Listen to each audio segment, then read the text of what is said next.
सहिष्णुता और सांप्रदायिकता एक दूसरे से संबंधित हैं। एक के बढ़ने से दूसरा घट जाता है। सहिष्णुता को समाज में कैसे व्यापक स्तर पर फैलाया जा सकता है? सामान्य बात है। सहिष्णुता बढ़ेगी तो सांप्रदायिकता घटेगी, सांप्रदायिकता बढ़ेगी तो सहिष्णुता कम होगी। सिंपल सी बात है ये तो, है ना। इनवर्स रिलेशनशिप कहते हैं ना। और सहिष्णुता को समाज में कैसे फैलाया जा सकता है, मैंने आपको बताया था। एटीट्यूड है बेसिकली। सहिष्णुता किसी व्यक्ति का एटीट्यूड है, और एटीट्यूड सिखाने या बदलने के जितने भी तरीके हैं, क्या क्या होते हैं, इन्फोर्स्ड कॉन्टेक्ट हो गया, परसुएशन हो गया, वही जो 5-6 तरीके हैं वही सब है ना। रोल प्लेइंग हो गया, एक्स्ट्रा इन्फॉर्मेशन हो गया, कुछ सूचनाएं इस तरह की। तो उन सबका जिक्र करके बताइए कि ये सब चीजें, जैसे आपके टेस्ट में क्वेश्चन था ना कि आपका एक दोस्त है जो इस तरह का है, कैसे बदलेंगे, वही जो फॉर्मेट है इसका उत्तर वही हो जाएगा। चलो, संवेदनशील का क्या अर्थ होता है? ये विद्यालय संवेदनशील है। इस वाक्य में संवेदनशील का क्या अर्थ है? संवेदनशील का मतलब होता है सेंसिटिव, और सेंसिटिव का मतलब होता है दूसरों के दुखों को महसूस करने की क्षमता। एम्पैथी होती है दूसरों की मन स्थितियों को समझने की क्षमता, जिसमें दुख सुख दोनों हो सकते हैं। पर सेंसिटिविटी का मतलब प्रायः किसी व्यक्ति की पीड़ाओं को समझने की क्षमता से होता है। तो आप कह सकते हैं कि सेंसिटिविटी या संवेदनशीलता एम्पैथी या सहानुभूति का एक पक्ष है। इसमें थोड़ा सा इमोशनल एस्पेक्ट जरूर होता है। तो इमोटिव एम्पैथी अगर किसी के दुखों के प्रति हो तो आप कह सकते हैं कि वो सेंसिटिविटी या संवेदनशीलता है। ठीक है। लालच बड़ा है या लालसा बड़ी है? लालसा में डिग्री ज्यादा है, लालच में डिग्री कम है। तो लालसा है लस्ट, और लालच को आप कह सकते हैं कुछ डिजायर से थोड़ा सा ज्यादा। ग्रीड कह लीजिए, ठीक बात है ना। ग्रीड और लस्ट में ज्यादा डिग्री किसमें? लस्ट में। लस्ट में थोड़ा सा उन्माद का भाव आता है, थोड़ा पागलपन का भाव आता है। ये बात सही है। अनुकरण की संस्कृति दुनिया की अधिकांश समाजों को मिली है, किंतु चर्चा की संस्कृति कुछ ही समाजों को मिली है, और आश्चर्य नहीं कि दुनिया में कुछ ही संस्कृति विकसित हुए हैं। इसका क्या तात्पर्य है, एक बार समझा दीजिए। देखिए, इसका मतलब ये हुआ कि दुनिया के अधिकांश समाजों में एक व्यक्ति बोलता है, सब उसको फॉलो करते हैं। जैसे किम जोंग उन, उसने बोल दिया, उसके बाद कोई सवाल पूछेगा, बोले कि हाँ ठीक है। राजा बोला रात है, सब बोले रात है। और सूरज की रोशनी में बैठ के राजा की बुसी में रात है, सारी जनता बोले रात है। संविधान का पुनर्लेखन हुआ कि आज से रात कहा जाएगा, क्योंकि राजा ने कहा है। चर्चा नहीं कर सकते। अगर आपने एक सवाल कह दिया, एक बात कह दी, तो उसके बाद मरना तय है। जिन समाजों में चर्चा करने की छूट नहीं है, विमर्श की छूट नहीं है, उन समाजों में बौद्धिक, नैतिक, नवाचार संबंधी विकास हो नहीं सकता। और जिस समाज में विकास इस तरह का नहीं होगा, वो समाज पीछे रह जाएगा। इसलिए ये शख्स कह रहे हैं, मैं इनका नाम अभी भी याद नहीं कर पा रहा हूँ, मुझे लगा आपने ढूंढ दिया हुआ। नहीं ढूंढा आप लोगों ने? कौन? ऐसे मत बोल देना कुछ, मुझे पता है, मैं नाम पहचान लूंगा, है ना। एच लस्की नहीं तो लास्की होता है वो, लेकिन ये वो नहीं है। यस यस यस, मिल गया। उस व्यक्ति का नाम वाल्टर बेजहार्ट।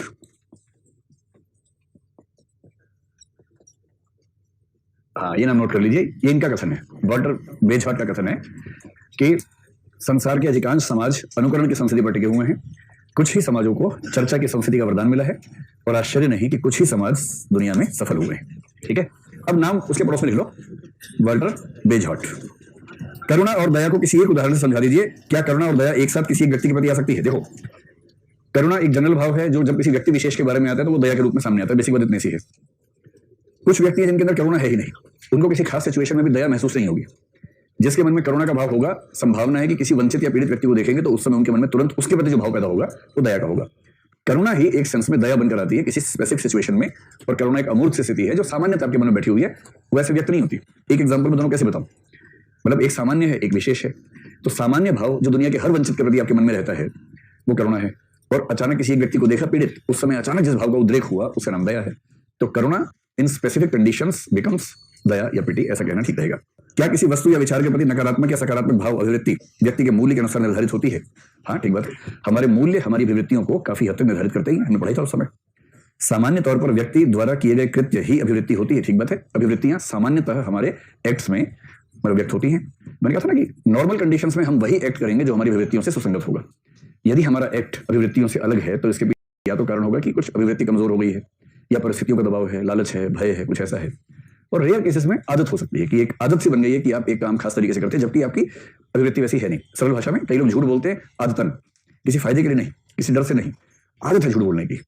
एक वो स्थिति आ सकती है जहां पर अभिवृत्ति और व्यवहार का अंतराल है केवल आदत की वजह से। आप हमेशा बाप बेटे के रिश्ते पर तल्ख बयानबाजी के नाजायज फायदा उठाते हैं। आपको इमाम हुसैन और उनके बेटे जनाब अली अकबर के रिश्ते को लेकर कोई खबर नहीं है, सच में नहीं खबर मुझे। बाप बेटे के रिश्ते के लिए दोनों लोगों का यह रिश्ता नजीर है। जितनी बार आप बाप बेटे के रिश्ते को गलत व्याख्या देकर अपनी बात कहते हैं, उतनी बार मेरे दिल पर तीर लगता है। क्या दिल में तीर घुस गया? वाह। एक बार इमाम हुसैन और अकबर की दास्तान तारीख से पढ़ लें। तारीख का ढूंढूंगा, आप दे देना मुझे, मैं पढ़ लूंगा, है ना। ये प्रिंट आउट दे देना। लगभग दुनिया का हर बाप अपने बेटे को उतना ही प्यार करता है जितना माँ अपनी औलाद को। आप अपवाद हो सकते हैं। इथिक्स पढ़ाते हुए ना, मनोविज्ञान पढ़ाते हुए आपको बहुत क्रूर सच बोलने पड़ते हैं। और मनोविज्ञान का सच यही है कि बाप कुछ भी कर ले वो बाप ही रहता है, वो माँ हो नहीं सकता। और ये बात मैं नहीं कह रहा हूँ, आप इसके लिए ना काम कीजिए, अगर आपको शौक हो। एक बहुत प्रसिद्ध मनोवैज्ञानिक है, उनकी एक थीसिस पढ़िए, उनका नाम है नैन्सी कोडोरो। इनका नाम बस नोट कर लीजिए, जीवन में जब मौका मिल जाए एक बार इनको पढ़िएगा, नैन्सी कोडोरो को, ठीक है। और अच्छा, मैं धार्मिक पुस्तक की कहानी और एक मनोविज्ञान की रिसर्च के बीच में हमेशा मनोविज्ञान की रिसर्च को प्राथमिक मानूंगा। मुझे धार्मिक पुस्तकों में, चाहे वो इमाम हुसैन के बारे में हो, चाहे भगवान कृष्ण के बारे में, मुझे इसमें रत्ती भर रुचि नहीं है। क्योंकि वो जो कहानियां होती है उसमें इतना नमक मिर्च मसाला लगा होता है कई पीढ़ियों का, कि उसमें झूठ ज्यादा होता है, सच बहुत कम होता है। इसलिए मुझे श्रवण कुमार की कहानी पढ़ के ना ऐसा लगता है कि इसमें नमक मिर्च ज्यादा है। इतना मुझे नहीं समझ में आता कि एक आदमी एक तराजू जैसे उसमें पेरेंट्स को बिठा के लेके, मतलब मुझे बड़ा मुश्किल लगता है। कुछ रहा होगा लेकिन उसमें फिर कई पीढ़ियों के नमक मिर्च लगा होगा, मसाले लगे होंगे, बात बढ़ते बढ़ते यहाँ तक आ गई होगी। तो धार्मिक ग्रंथों की कहानियों को लेकर मेरा मत ये है कि उनमें या तो सच है नहीं, और सच है तो बहुत बेसिक है, उसके ऊपर की परतें बहुत ज्यादा हैं। उनकी तुलना में मैं हमेशा प्राथमिकता दूंगा मनोवैज्ञानिकों को जिन्होंने इस पर रिसर्च की। और नैन्सी कोडोरो सिगमंड फ्रॉइड की स्टूडेंट थी, और सिगमंड फ्रॉइड को ही इसने खारिज किया माँ और पिता के संबंधों के बारे में व्याख्या करके। हाँ, तो अब एक और भैया को देखिए क्या लिख दिया है। अब ये राम की निष्पक्षता पे सवाल उठा रहे हैं। निष्पक्षता सिविल सेवक की पूछी थी और मामला चला गया वहां। वाल्मीकि रामायण के पात्र राम द्वारा सीता की अग्नि परीक्षा लेना निष्पक्षता है या निष्पक्ष दिखने का प्रयास? प्रयास है ज्यादा दिखने का, क्योंकि धोबी ने कहा कि ऐसे ऐसे हमें भी तो ये संदेह हो सकता है, तो राम ने कहा चलो भी टेस्ट दे दो, कोई बात नहीं, है ना। वहीं पर दूसरी घटना, जब राम ने सीता का परित्याग लोक अपवाद के कारण कर दिया, क्या वहां भी राम निष्पक्ष से निष्पक्ष होने का अभिनय कर रहे थे? अभिनय नहीं, देखो राजा होने में और सामान्य व्यक्ति होने में अंतर है।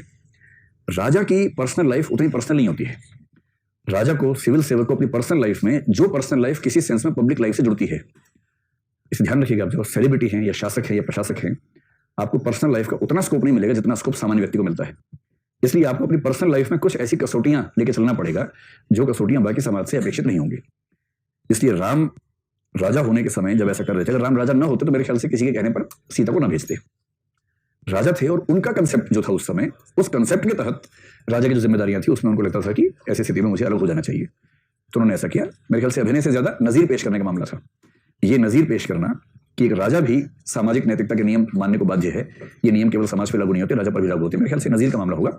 अभिनय वाला शब्द थोड़ा सा इसमें कटु है, उससे हम थोड़ा सा बच सकते हैं। यदि यह एक ढोंग मात्र था तो किसी अभिनेता तुल्य ढोंगी को समाज के लिए आदर्श का प्रतिमान कैसे बनाया जा सकता है? अपनी अपनी राय है।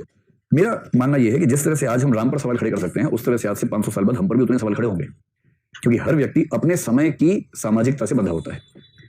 तो आज हम एनिमल इथिक्स के बारे में नहीं सोचते हैं। आज से 500,000 साल बाद लोग कहेंगे कि 21वीं सदी की शुरुआत में मुखर्जी नगर और नेहरू विहार के लोग जानवरों की हत्या को नैतिक मानते थे, मच्छरों को ताली बजा के मारते थे, इतने दरिंदे और क्रूर और वहशी किस्म के लोग थे, इन्हें कभी मच्छरों पर दया नहीं आई। इनमें और जंगल के उन आदिवासियों में जो नर बलि करते हैं उनमें खास अंतर नहीं था। यह आज से 500 साल बाद का इतिहास हमारे बारे में है जो आप झेल नहीं पा रहे होंगे। ऐसे राम को यह नहीं पता था कि जब आप इतिहास की कलम पकड़ के बैठेंगे तो कैसा इतिहास लिखेंगे। तो जिस दौर के बारे में लिखते हैं उस दौर की सामाजिक समझ क्या थी, और कोई नायक उस सामाजिक समझ से कितना प्रोग्रेसिव था, ये तुलना का सही परिदृश्य होता है। आज के मूल्य आपको बैठे बैठे मिल गए, आप उस औजार को लेकर किसी के पीछे पड़ गए प्राचीन काल में, तो ऐसे थोड़ा होगा भाई, फिर तो आपके पीछे भी लोग पड़ेंगे ही। और अपने पेरेंट्स से देखो तो आपसे कितना अंतर है। आपके सारे मूल्य आपके पेरेंट्स कहाँ झेल पाते हैं, लेकिन आप उनका क्रूर मूल्यांकन जैसे राम का आप कर रहे हैं वैसा मूल्यांकन अपने पेरेंट्स नहीं करेंगे, क्योंकि इमोशन बीच में आ जाएगा। जहाँ इमोशन नहीं होगा वहाँ क्रूर मूल्यांकन करेंगे। तो मैंने कहा ना कि दूसरों के बारे में जज बनने की जल्दबाजी बहुत जल्दी होती है और अपने बारे में वकील बनने की। चलिए अब मैं अंतिम एक केस पढ़ के शुरू करते हैं। केस स्टडी है कुछ।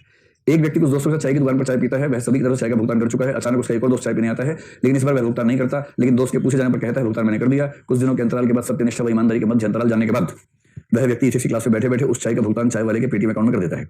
मुझे नहीं पता यह सत्यनिष्ठा है ईमानदारी, लेकिन किसी विषय विशेष के अध्ययन से उस विषय की विशेषताओं को उसने अपने अंदर आत्मसात करना सीख लिया। इसी परिवर्तन में आपकी भूमिका महत्वपूर्ण हो जाती है, इसलिए आपका आभार। अरे यार, अंत में आभार निकला। मुझे लगा कोई केस स्टडी होगी।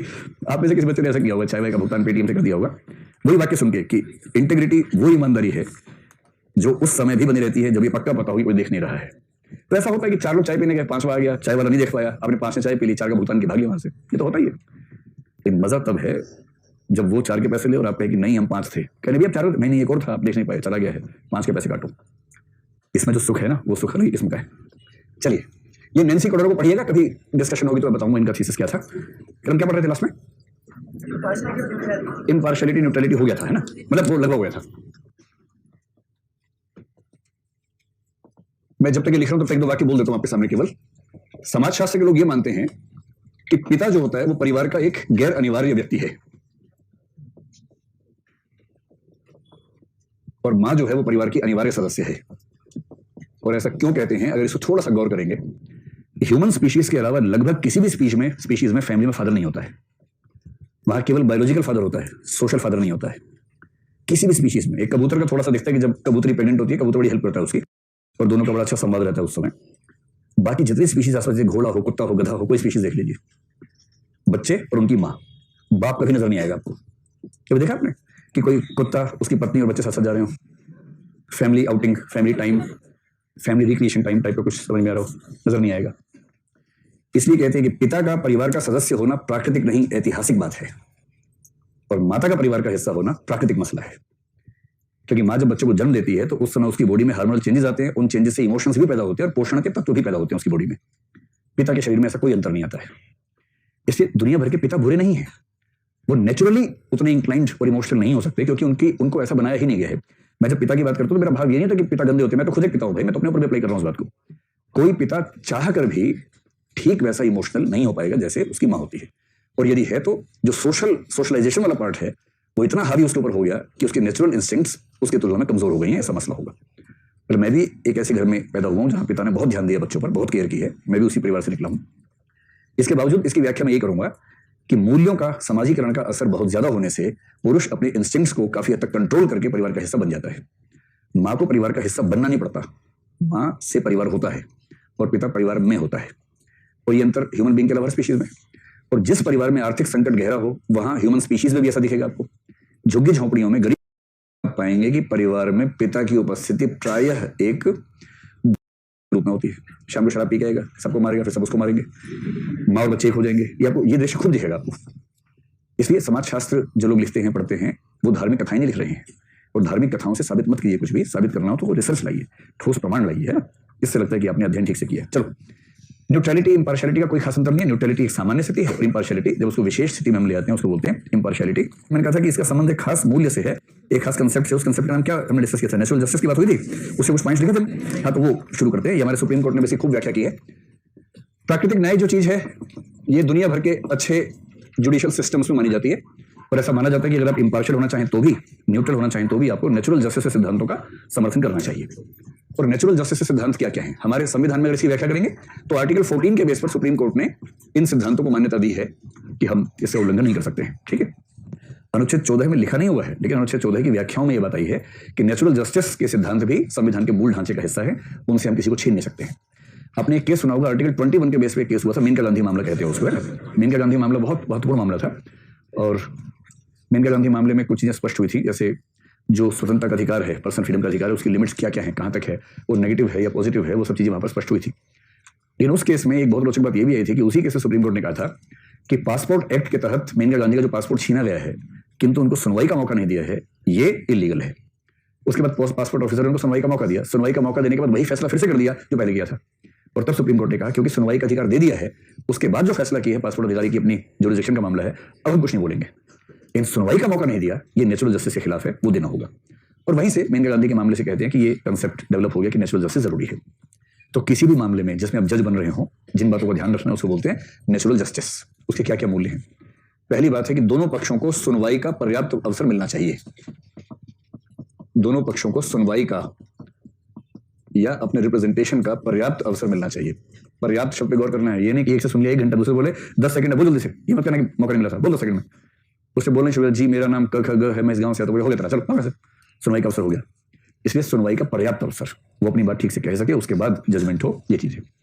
फिर जो जज है, जज निष्पक्ष हो, इसका फैसला कैसे होगा? जो न्यायाधीश है, न्यायाधीश दोनों पक्षों से असंबद्ध होना चाहिए, दोनों पक्षों से असंबद्ध। इसका मतलब है कि किसी पक्ष के प्रति प्रेम या नफरत पहले से उसके मन में ना हो, पूर्वाग्रह ना हो, दूसरा कोई संबंध ना हो। मतलब दोनों पक्षों में से अगर एक पक्ष रक्त संबंधी है या दोस्त है, तो संबंध में कोई ब्लड रिलेशन भी हो सकता है, फ्रेंडशिप भी हो सकती है, कोई भी ऐसा संबंध अगर ऐसा है तो मामला गड़बड़ है। तीसरी बात है किसी पक्ष के साथ, इसी को तीसरा पक्ष लें, किसी पक्ष के साथ जज का कोई हित मैच ना करता हो, मतलब इंटरेस्ट कॉमन ना हो। जैसे मान लीजिए रेजिडेंशियल सोसाइटी है, वो सोसाइटी लीगल है या इलीगल है, फ्लैट्स बने हुए हैं, इस पर केस हो गया, जिस जज की अदालत में केस आया उस जज का अपना एक फ्लैट उस सोसाइटी में ही है। अगर उसने कह दिया कि सोसाइटी इलीगल बनी हुई है तो उसके फ्लैट की कीमत खत्म हो गई, तो उसका हित है, दोस्ती नहीं है, उसका हित फंसा हुआ है कि इसका फैसला मुझ पर भी तो असर डालेगा। इसलिए अगर किसी जज का हित अहित कुछ भी जुड़ा हुआ है, संबंध जुड़ा है, पूर्वाग्रह जुड़ा, तो वो न्याय नहीं कर पाएगा। नेचुरल जस्टिस का सिद्धांत ये है। एक तीसरी बात है कि जो फैसला आप करेंगे, निर्णय हमेशा और हमेशा वस्तुनिष्ठ आधारों पर होना चाहिए। निर्णय वस्तुनिष्ठ आधारों पर हो, और वो वस्तुनिष्ठ आधार भी ना स्पष्ट रूप से दिखने चाहिए, मन में नहीं चलेंगे। वस्तुनिष्ठ आधार स्पष्ट हो निर्णय में। आपने कभी सुना कि सुप्रीम कोर्ट ने 3400 पेज का निर्णय दिया, 1200 पेज का निर्णय दिया? कभी कभी क्या होता है कि निर्णय उठाने के ट्रक मंगवाना पड़ता है कि सुप्रीम कोर्ट का निर्णय है, 4 जजेस ने निर्णय दिया है, चारों का 1,500 पेज का है, 6000 पेज का निर्णय। कुली आते हैं, कुली ट्रक से आता है निर्णय की, जज साहब कार से पीछे ट्रक आ रहा है निर्णय लेके उनका। 4100 पेज का, अरे बाप रे बाप, लोग आ देते हैं इसको 4100 पेज का निर्णय। कई जज इस चक्कर में और लंबा कर देते हैं कि थोड़ा रिकॉर्ड बन जाए मेरे नाम से कि 4100 तो 4400 पेज का मेरा निर्णय आया है।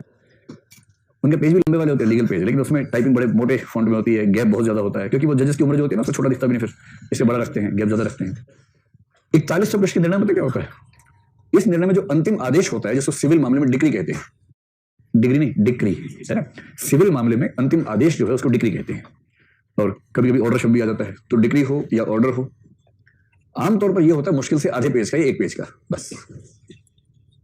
और बाकी जो है 4099 पेज, वो उस निर्णय तक पहुंचने की प्रक्रिया के बारे में होते हैं कि यहां तक हम कैसे पहुंचे, सारे तथ्य, जितने सबूत रखे गए उन सबकी व्याख्या, इस सबूत से हम क्या निष्कर्ष निकाल सकते हैं, क्या नहीं निकाल सकते हैं, इस सबूत और इस सबूत में कॉन्ट्रडिक्शंस हो गए हैं तो हमें सबूत को वैलिड नहीं मानेंगे, इस गवाह ने क्या कहा, किंतु उस गवाह की परिस्थितियां बता रही हैं कि उस गवाह को बहुत विश्वसनीय नहीं माना जा सकता, ये सब चीजें।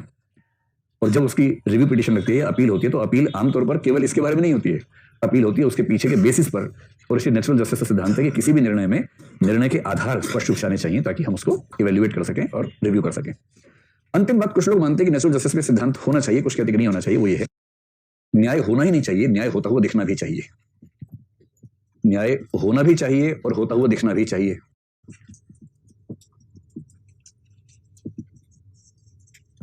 अच्छा, दिखना भी चाहिए कि कई मतलब लोग ऊट-पटांग निकाल लेते हैं। इसका मतलब ये नहीं कि सुप्रीम कोर्ट, जैसे भी पाकिस्तान के सुप्रीम हाई कोर्ट ने भी न्याय किया, बड़ा शानदार न्याय किया, जिसमें न्याय हो तो नहीं रहा पर होता हुआ दिख ज्यादा रहा है कि अगर परवेज मुशर्रफ मर भी जाए तो भी उसकी डेड बॉडी को चौराहे पर सबके सामने 3 दिनों तक फांसी पे टांगेंगे। यही किसी देश का चरित्र होता है जो बीच बीच में उछल उछल के सामने आता है।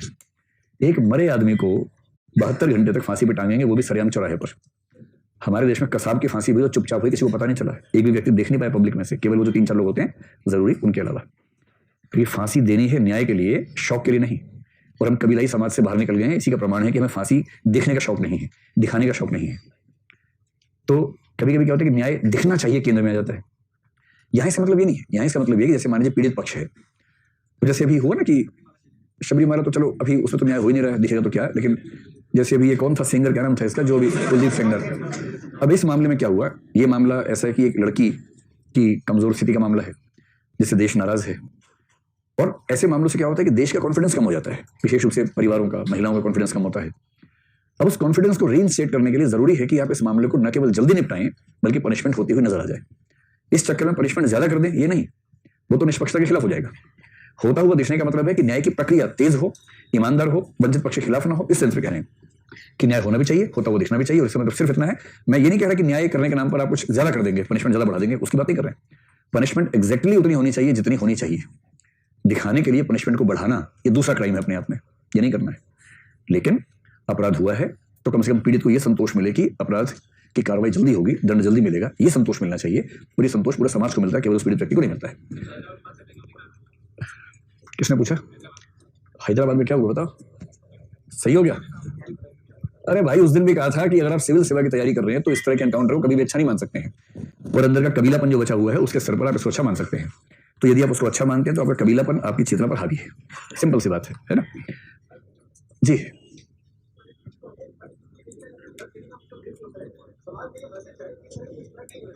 देखो, दंड के ना 3 सिद्धांत माने जाते हैं। जो सिद्धांत आप बता रहे हैं, एक थियरी होती है रिट्रीब्यूटिव थियरी,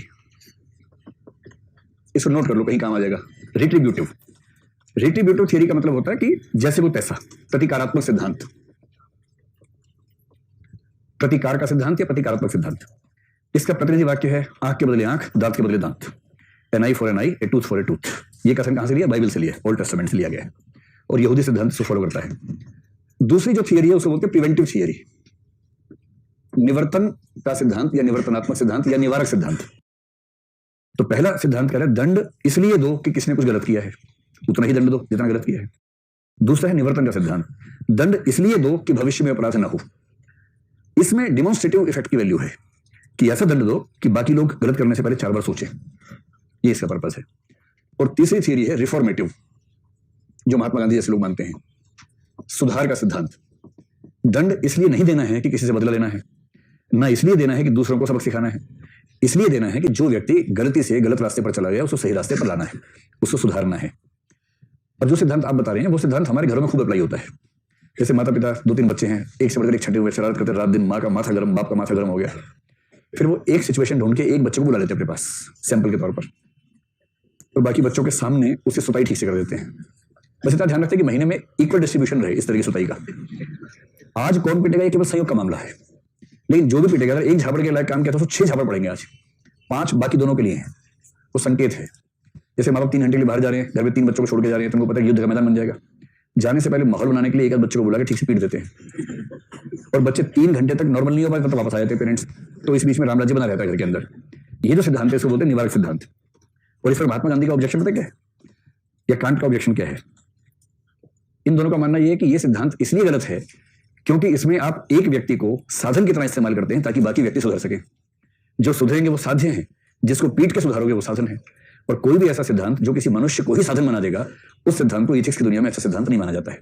कांट इसकी मुखालफत करेंगे बहुत जोर शोर से। कांट का एक कथन यूपीएससी ने पूछा है, प्रत्येक व्यक्ति अपने आप में साध्य होता है, इस कथन की व्याख्या करें। कथन कांट का कथन है, ठीक है, इस पर ये ऑब्जेक्शन है। तो हम कभी भी ये सजेस्ट नहीं करेंगे किसी भी केस स्टडी में कि किसी व्यक्ति को जितना दंड उसके कृत्य के लिए मिलना चाहिए उससे ज्यादा दंड इसलिए दिया जाए कि बाकी लोग उसको देख के घबरा जाए। हम इसका समर्थन करने से बचेंगे।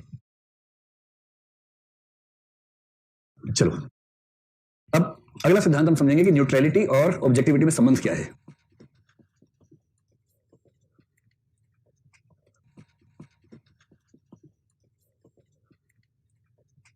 ऑब्जेक्टिविटी और न्यूट्रलिटी, देखिए नॉर्मल केसेस में तो इनके बीच में सहयोग का संबंध है, ठीक। आप लोग कॉमन सेंस से अपने अपने विचार से बताएं कि इन दोनों का संबंध कैसा बनेगा। ऐसा बन सकता है, और ऐसा, और ऐसा, और ऐसा, पहला, दूसरा, तीसरा या चौथा? तीसरा या दूसरा? पहला है जिसमें दोनों गोले एकदम अलग अलग हैं, दूसरे में गोले में गोला है, तीसरे में गोला गोले को काट रहा है, चौथा एक ही गोला है। कई लोग सरा बोल रहे हैं, 2 और 3 ही बोले जाने उसके, ताकि मामला ठीक बन जाए। कितने लोग मानते हैं कि पहला ठीक है? एक भी नहीं। चलो खड़ा उसको। दूसरे के पक्ष में कितने लोग हाथ खड़ा कर लें? क्या बात है, लगभग 20% जनता। कितने लोग मानते हैं तीसरा ठीक है? लगभग 17% जनता। कितने लोग मानते हैं कि चौथा ठीक है? एक भी नहीं। और 63% कौन से? नोटा। और इस प्रकार नोटा इलेक्शन जीत गया। नोटा हमेशा इलेक्शन जीता है यहाँ पर, तो कितना भी कर लो नोटा ही जीतेगा यहाँ। तो मेरे हिसाब से तीसरे वाला इसमें ठीक है, तीसरे वाला ठीक है ना? क्यों ठीक है? जब भी आप तीसरे वाले को ठीक बताएंगे तो आपको साबित करना पड़ेगा कि इसमें क्या आएगा, इसमें क्या आएगा और इसमें क्या आएगा। अगर आप तीनों की व्याख्या कर पा रहे हैं तो मामला ठीक है। अगर 3 में से एक की भी व्याख्या फंसी तो इसका मतलब संबंध ये नहीं बनेगा। तो मैं जो पहली बात कहना चाह रहा हूं कि नेचुरली या नॉर्मली, ऑर्डिनरीली क्या होगा कि यदि कोई व्यक्ति ऑब्जेक्टिव है तो वो न्यूट्रल हो जाएगा, या यदि कोई व्यक्ति न्यूट्रल है तो ऑब्जेक्टिव हो जाएगा। ये सामान्य स्थिति है। ऑब्जेक्टिव नेचर का व्यक्ति सामान्यतः किसी मुद्दे पर न्यूट्रल होकर ही बात की शुरुआत करेगा, और जो व्यक्ति किसी मुद्दे पर न्यूट्रल है ज्यादा संभावना है कि वो ऑब्जेक्टिविटी के साथ ही उसकी बात करना शुरू करेगा। इसमें कोई खास बात नहीं है। अगर आप चाहे तो एक एग्जांपल अगर कोई सोचना हो तो अपनी लाइफ से सोच सकते हैं कि जैसे कोई व्यक्ति, मान लीजिए हम पहले वाला का ध्यान रख लेते हैं, जैसे मान लीजिए कोई जज है, सुप्रीम कोर्ट का जज है, मान लीजिए सुप्रीम कोर्ट का जज होने के लिए कौन से गुण सबसे ऊपर चाहिए? ऑब्जेक्टिविटी चाहिए। यानी निर्णय जो होगा ना तथ्यों के आधार पर होगा, व्यक्तिगत रुचियों, मूल्यों, पूर्वाग्रहों के आधार पर नहीं होना चाहिए। इसलिए जज के लिए सबसे जरूरी गुण है ऑब्जेक्टिविटी। अब यदि ऑब्जेक्टिविटी उसका गुण है, उसका चरित्र है, उसका सद्गुण है, वर्च्यू है, कोई भी नया मामला उसके सामने आएगा, जैसे मान लीजिए कॉन्स्टिट्यूशनल अमेंडमेंट एक्ट ये आ गया उस जज की कोर्ट में, और कुछ संस्थाओं ने उसके खिलाफ एक पिटीशन लगाई कि ये संविधान के मूल अधिकार अनुच्छेद 14 के खिलाफ है, हम इसके खिलाफ सुनवाई चाहते हैं। एक अच्छा जज जो ऑब्जेक्टिव तरीके से चीजें पढ़ने, सुनने, समझने का आदी है, हम ये उम्मीद कर सकते हैं कि वो पहले से फैसला लेकर नहीं जाएगा, वो दोनों पक्षों की बात सुनेगा। सबसे पहले बुला लेगा सरकार को, बुला लेगा, यानी कि जो सरकार का वकील है, अटॉर्नी जनरल, उसको बुलाएगा, और दूसरी तरफ से जो पक्ष आएगा बताया जाएगा। दोनों वकीलों को बोलेगा भाई आधा घंटा है, बोलो क्या बात है। ये वकील बताएगा संविधान के इस अनुच्छेद का उल्लेख है, ये है, वो है, वो है, पता है, इसको खत्म किया जाए। वो जज सारे पॉइंट्स नोट कर लेगा, प्यार मोहब्बत से, गुस्सा नहीं करेगा, आंखें लाल हो गई, ऐसा कभी नहीं होगा। सुनेगा, काम की बात नोट करेगा, फिर बीच में थोड़ा जल्दी बोलो, फास्ट पॉइंट्स नोट करेगा। फिर दूसरे से बोलेगा हाँ जी आपको क्या कहना है इसके खिलाफ। फिर वो बताएगा कि पहले 1912 में ये हुआ था, 2028 में ये हुआ था, माना करेगा संबंध 2028 में, ठीक। तो अब इसके बाद जज क्या करेगा? पहले से कोई पूर्वाग्रह न रखते हुए दोनों बातों में से जो काम की बात लेगा उसके बेस पर जो उचित लगेगा फैसला कर देगा। वो पहले से अपनी राय बना के बैठे, ऐसा नहीं करेगा। तो कोई भी अच्छा जज, और जज केवल कोर्ट में नहीं होता, जज घर के अंदर भी होता है, हर जगह जज होते हैं। कोई भी अच्छा जज यदि ऑब्जेक्टिव है तो आप मान के चल सकते हैं कि वो शुरुआत न्यूट्रलिटी से ही करता है, सामान्य बात है। ठीक, व्याख्या कर लेंगे, इसकी एग्जाम्पल दे देंगे। चलो, नहीं तो पापा का एग्जाम्पल देना कि मेरे पापा बहुत अच्छे जज है। सेकंड सिचुएशन हो सकती है कि व्यक्ति ऑब्जेक्टिव तो हो पर न्यूट्रल ना हो, और ये एकदम हो सकता है, धूमधाम से हो सकता है। और ये भी दोनों तरह से हो सकता है, किसी के पक्ष में भी हो सकता है, किसी के विपक्ष में भी हो सकता है, किसी के पक्ष में, किसी के विपक्ष में। ठीक, जैसे मैं दूसरों की बात करूं, मैं अपनी बात करूं तो मैं अधिकांश मामलों में न्यूट्रल नहीं हूं, ऑब्जेक्टिव होता हूं, और इस बात को लेकर चिंता की बात भी नहीं लगती मुझे, ये सामान्य बात है, कोई रेयर बात नहीं है। जैसे मैं सामान्यतः जाति व्यवस्था को उचित नहीं मानता। ठीक, इसी प्रकार से मुझे सांप्रदायिकता में रुचि नहीं है। मुझे लगता है कि सांप्रदायिकता बुरी चीज है, इससे जितना हम बच सके उतना बेहतर है। ये मेरा वैल्यू सिस्टम है, आपका भी हो सकता है, हम सबका अपना वैल्यू सिस्टम तो है ना भाई, उससे हम कैसे बच सकते हैं।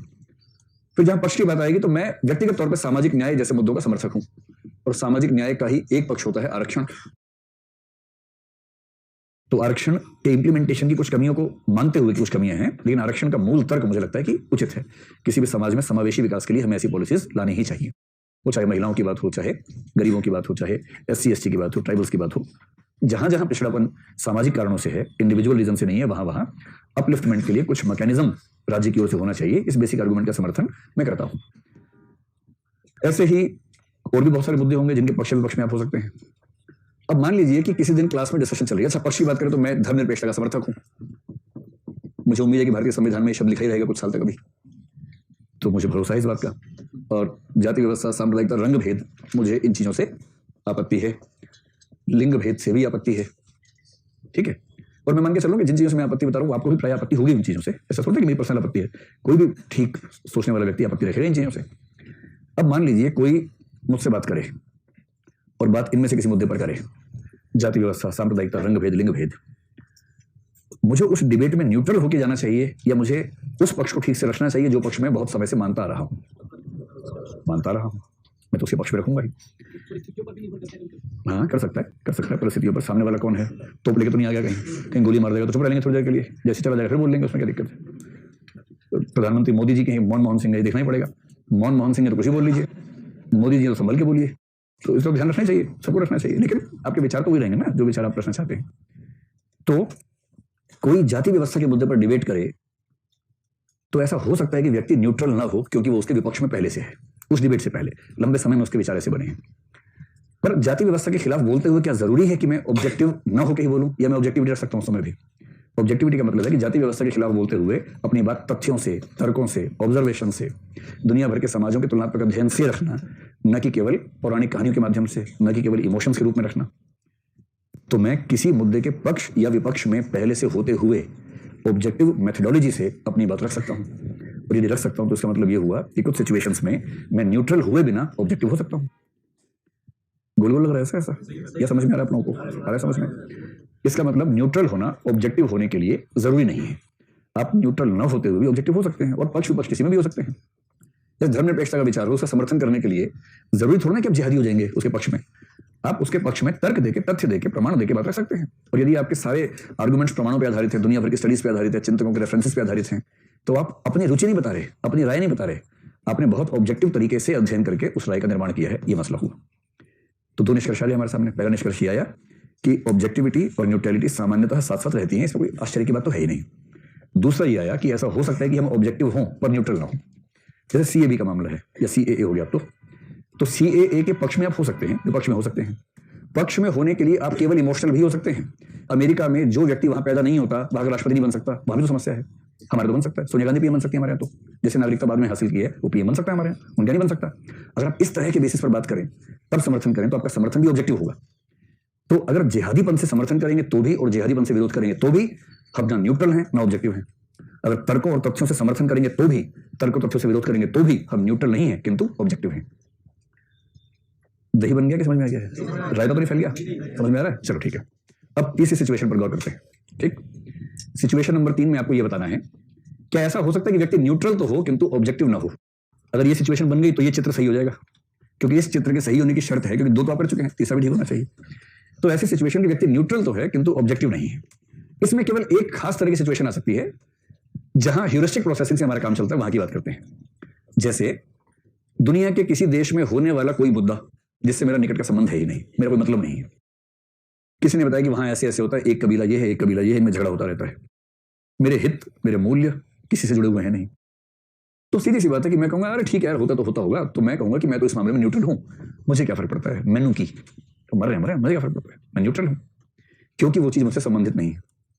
किंतु जब मैं ऐसी बात कह रहा हूं कि ठीक है जो है सो है, हम क्या कर सकते हैं, इसमें निहित है ये भी कि मैंने उस मामले पे बहुत गंभीरता से तथ्यों को, तर्कों को, प्रमाणों को पढ़ा नहीं है, खोज नहीं की है, मैं सिस्टमेटिक प्रोसेसिंग में जाना चाह ही नहीं रहा हूं, मैं ह्यूरिस्टिक प्रोसेसिंग से ही काम चला रहा हूं।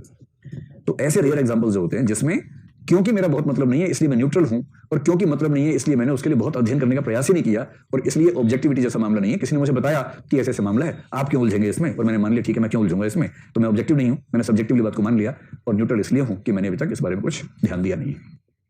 ये सिचुएशन हो सकती है, हो सकती है किसी को भी लेके, कोई भी ऐसा समाज जिससे आपका सीधा लिंक नहीं है, वहां कोई मुद्दा है, आपने ठीक से अध्ययन नहीं किया है, किसी ने आपको बताया वो मुद्दा, और मुद्दा बताते हुए न्यूट्रलिटी के पक्ष में राय दी, आप न्यूट्रल हो गए, आपने ऑब्जेक्टिवली स्टडी किया नहीं, आपने उसकी बात मान ली। ऐसा तो हमारे जीवन में हजार बार होता है, और जब भी ऐसा हो रहा है इसका मतलब आप न्यूट्रल तो हैं पर ऑब्जेक्टिव नहीं है। और चौथी स्थिति हो सकती है ना न्यूट्रल ना ऑब्जेक्टिव, उसको बोलते शुद्ध गधापन, जो जीवन के बहुत सारे हिस्से को ढक लेता है, रहता है ये हिस्से में कई बार। तो यदि कोई आपसे पूछे कि ऑब्जेक्टिविटी और न्यूट्रलिटी का संबंध स्पष्ट करें, क्या करेंगे, उत्तर को सीधे से धुआं निकलेगा या नहीं, बताइए। धुआं निकलना चाहिए, आग लग जानी चाहिए परीक्षा भवन में, ऐसा आंसर लिख के आना कि परीक्षक भी कहे अरे यार इस पर तो नोबेल पुरस्कार मिलना चाहिए। हाँ, सेकंड वाले दूसरा एग्जांपल दे दें, पहला कौन सा था, ये इतने सारे तो थे। अच्छा, सेकंड वाला है कि मैं ऑब्जेक्टिव तो हूं पर न्यूट्रल नहीं हूं, ठीक, सिंपल सा मामला, ठीक है। अच्छा ये बताओ कि पिता और माता सारे बच्चों को बराबर प्यार करते हैं नहीं करते हैं, बराबर नहीं करते। आप में से कितने लोग मानते हैं कि बराबर प्यार नहीं करते पेरेंट्स बच्चों को और आप कौन से वाले जिनको ज्यादा मिला कि कम मिला, ज्यादा वाले कि आप में कोई ऐसा जिसको लगता है कि कम प्यार मिला मुझे पेरेंट्स ने, बाकी बच्चों को ज्यादा प्यार दिया है।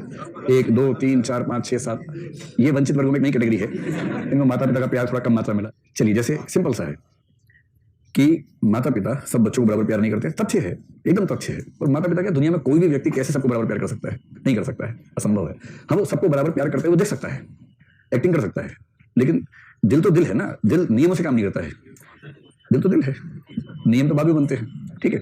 तो कल्पना कीजिए कि एक्स वाई नाम के पेरेंट्स हैं और उनके बच्चे ए और बी हैं, ए और बी का झगड़ा हुआ है।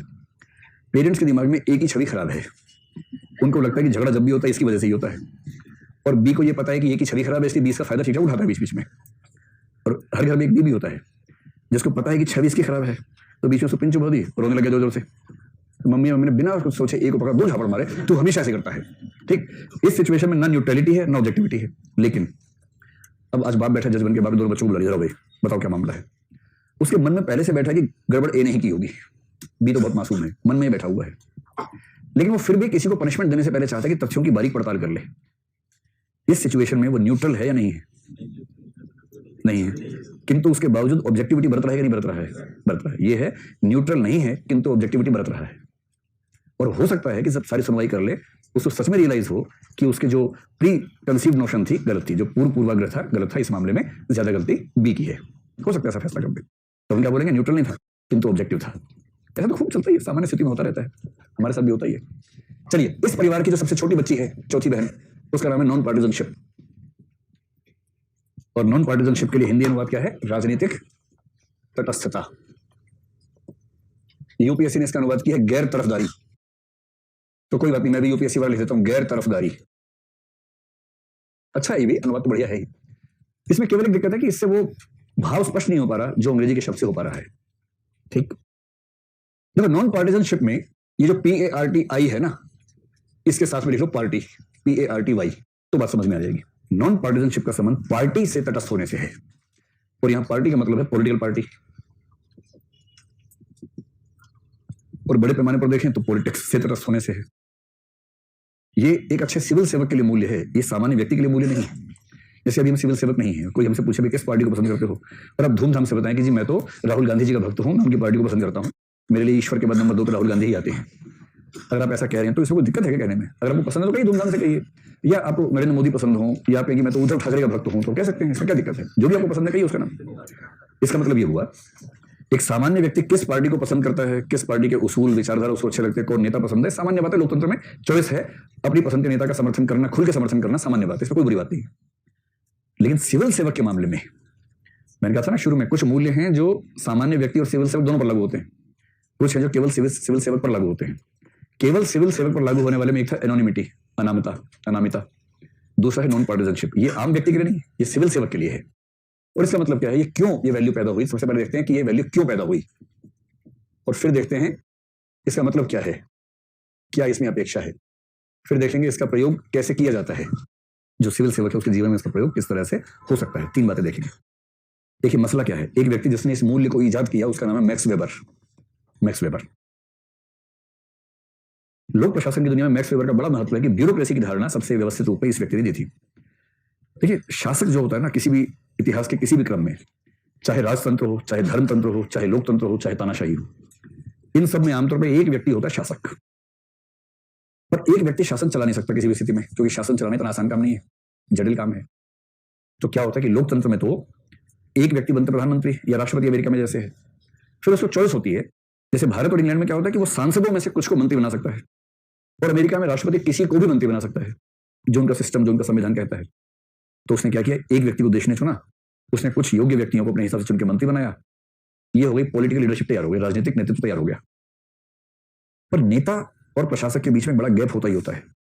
नेता वो व्यक्ति है जो जनता की नब्ज पहचानता है, उसको प्रशासन के नियम नहीं पता, प्रशासन के उसूल नहीं पता, और प्रशासन में क्या क्या होता है, सैलरी कैसे बढ़ती है, प्रमोशन कैसे होती है, ट्रांसफर कैसे होती है, वो सब उसको नियम नहीं पता है, नियमावली नहीं पता उसे। और इसलिए क्या होता है कि हर शासक के नजदीक एक प्रशासक तंत्र रहता ही रहता है, एक ब्यूरोक्रेसी होती है। मैक्स वेबर ने कहा कि शासक दुनिया में 3 तरह के हुए हैं, इसलिए ब्यूरोक्रेसीज भी 3 तरह की होती है। सर कुछ शासक होते हैं जो कैरिस्मेटिक पर्सनैलिटी पे बेस्ड होते हैं, कैरिस्मेटिक, करिश्माई व्यक्तित्व कि करिश्मा है, और उस करिश्मे की चपेट में वो राजा बन गया, या प्रधानमंत्री बन गया, या मुख्यमंत्री बन गया। इस समय हमारे देश का प्रधानमंत्री करिश्माई व्यक्ति है। करिश्माई व्यक्ति का मतलब है वो इसलिए पीएम नहीं है कि उसके पिताजी पीएम थे, वो इसलिए पीएम नहीं है कि सिस्टम से वो पीएम बन गया सामान्य रूप से, वो अपनी पर्सनैलिटी के दम पे पीएम बना। लोगों ने महसूस किया कि इस व्यक्ति में बहुत दम है, इसको पीएम बनाओ। दिल्ली का सीएम कैरिस्मेटिक पर्सनैलिटी से सीएम बना। इन सभी कोई बैकग्राउंड नहीं है, ये बिना बैकग्राउंड के पॉलिटिक्स में उतरे। इन्होंने जनता को ये विश्वास दिला दिया कि मुझमें कुछ खास बात है, जनता ने उनको वोट दिया, वो पीएम और सीएम बन गए। ये होती है कैरिस्मेटिक अथॉरिटी। दूसरी अथॉरिटी होती है जो फैमिली लाइन्स पे आती है, जिसको ट्रेडिशनल पैट्रियार्कल फैमिली अथॉरिटी कहते हैं। अगर राहुल गांधी पीएम बनेगा तो उस अथॉरिटी से बनेगा कि वो पीएम इसलिए बना क्योंकि वो पीएम के खानदान में पैदा हुआ था संयोग से, और उस खानदान में पैदा होने वाला व्यक्ति सामान्यतः एलिजिबल होता है पीएम बनने के लिए, बन ही जाता है। इस इलेक्शन में तो अगले में, अगले में तो अगले में। मतलब मेरा ख्याल है कि राहुल गांधी कभी ना कभी पीएम बन ही जाएगा कुछ दिनों के लिए, उस घर में होने का इतना फायदा तो मिल जाएगा उसको। और ये केवल राहुल गांधी है, हर राज्य में ऐसे परिवार देखेंगे आप, हर राज्य में देखेंगे। ये फैमिली लाइन्स पे बनने वाली अथॉरिटी है। तीसरी अथॉरिटी वो कहता है कि जैसे डेमोक्रेसी आनी शुरू हुई, उसमें कैरिस्मेटिक तो है ही। तीसरा कहता है जो रैशनल लॉजिकल अथॉरिटी बनती है वो, और ब्यूरोक्रेसी की व्याख्या वो आमतौर पर उसके लिंक से करता है। अब वो कहते हैं कैरिस्मेटिक अथॉरिटी बहुत लंबी नहीं चलती, क्योंकि जिसका करिश्मा होता है एक समय के बाद करिश्मा खत्म हो जाता है। अगर वो अपने मरने से पहले उस अथॉरिटी को इंस्टीट्यूशनलाइज ना कर दे तो वो अथॉरिटी उस व्यक्ति के साथ ही खत्म हो जाती है। तो बाल ठाकरे ने मरने से पहले उद्धव को थोड़ा समझदार बना दिया तो मामला चल गया आगे। राजीव गांधी ऐसा नहीं कर पाए तो मामला डामाडोल हो गया है, तो मामला फंस गया है। चल भी सकता था, कई बार नहीं भी चल पाता है। लाल बहादुर शास्त्री इतने महान व्यक्ति हुए, किंतु अपनी करिश्मा को अपनी अगली पीढ़ियों में चैनलाइज नहीं कर पाए, इंस्टीट्यूशनलाइज नहीं कर पाए, तो उनकी अगली पीढ़ियों को नहीं पूछ रहा है। तो कैरिस्मेटिक अथॉरिटी, फैमिली अथॉरिटी, ये सब एक समय के बाद खत्म होने लगती है। और जब इंग्लैंड में आ गई डेमोक्रेसी, इंग्लैंड में 1688 के आसपास से डेमोक्रेसी की बयार आनी शुरू हुई ठीक तरीके से।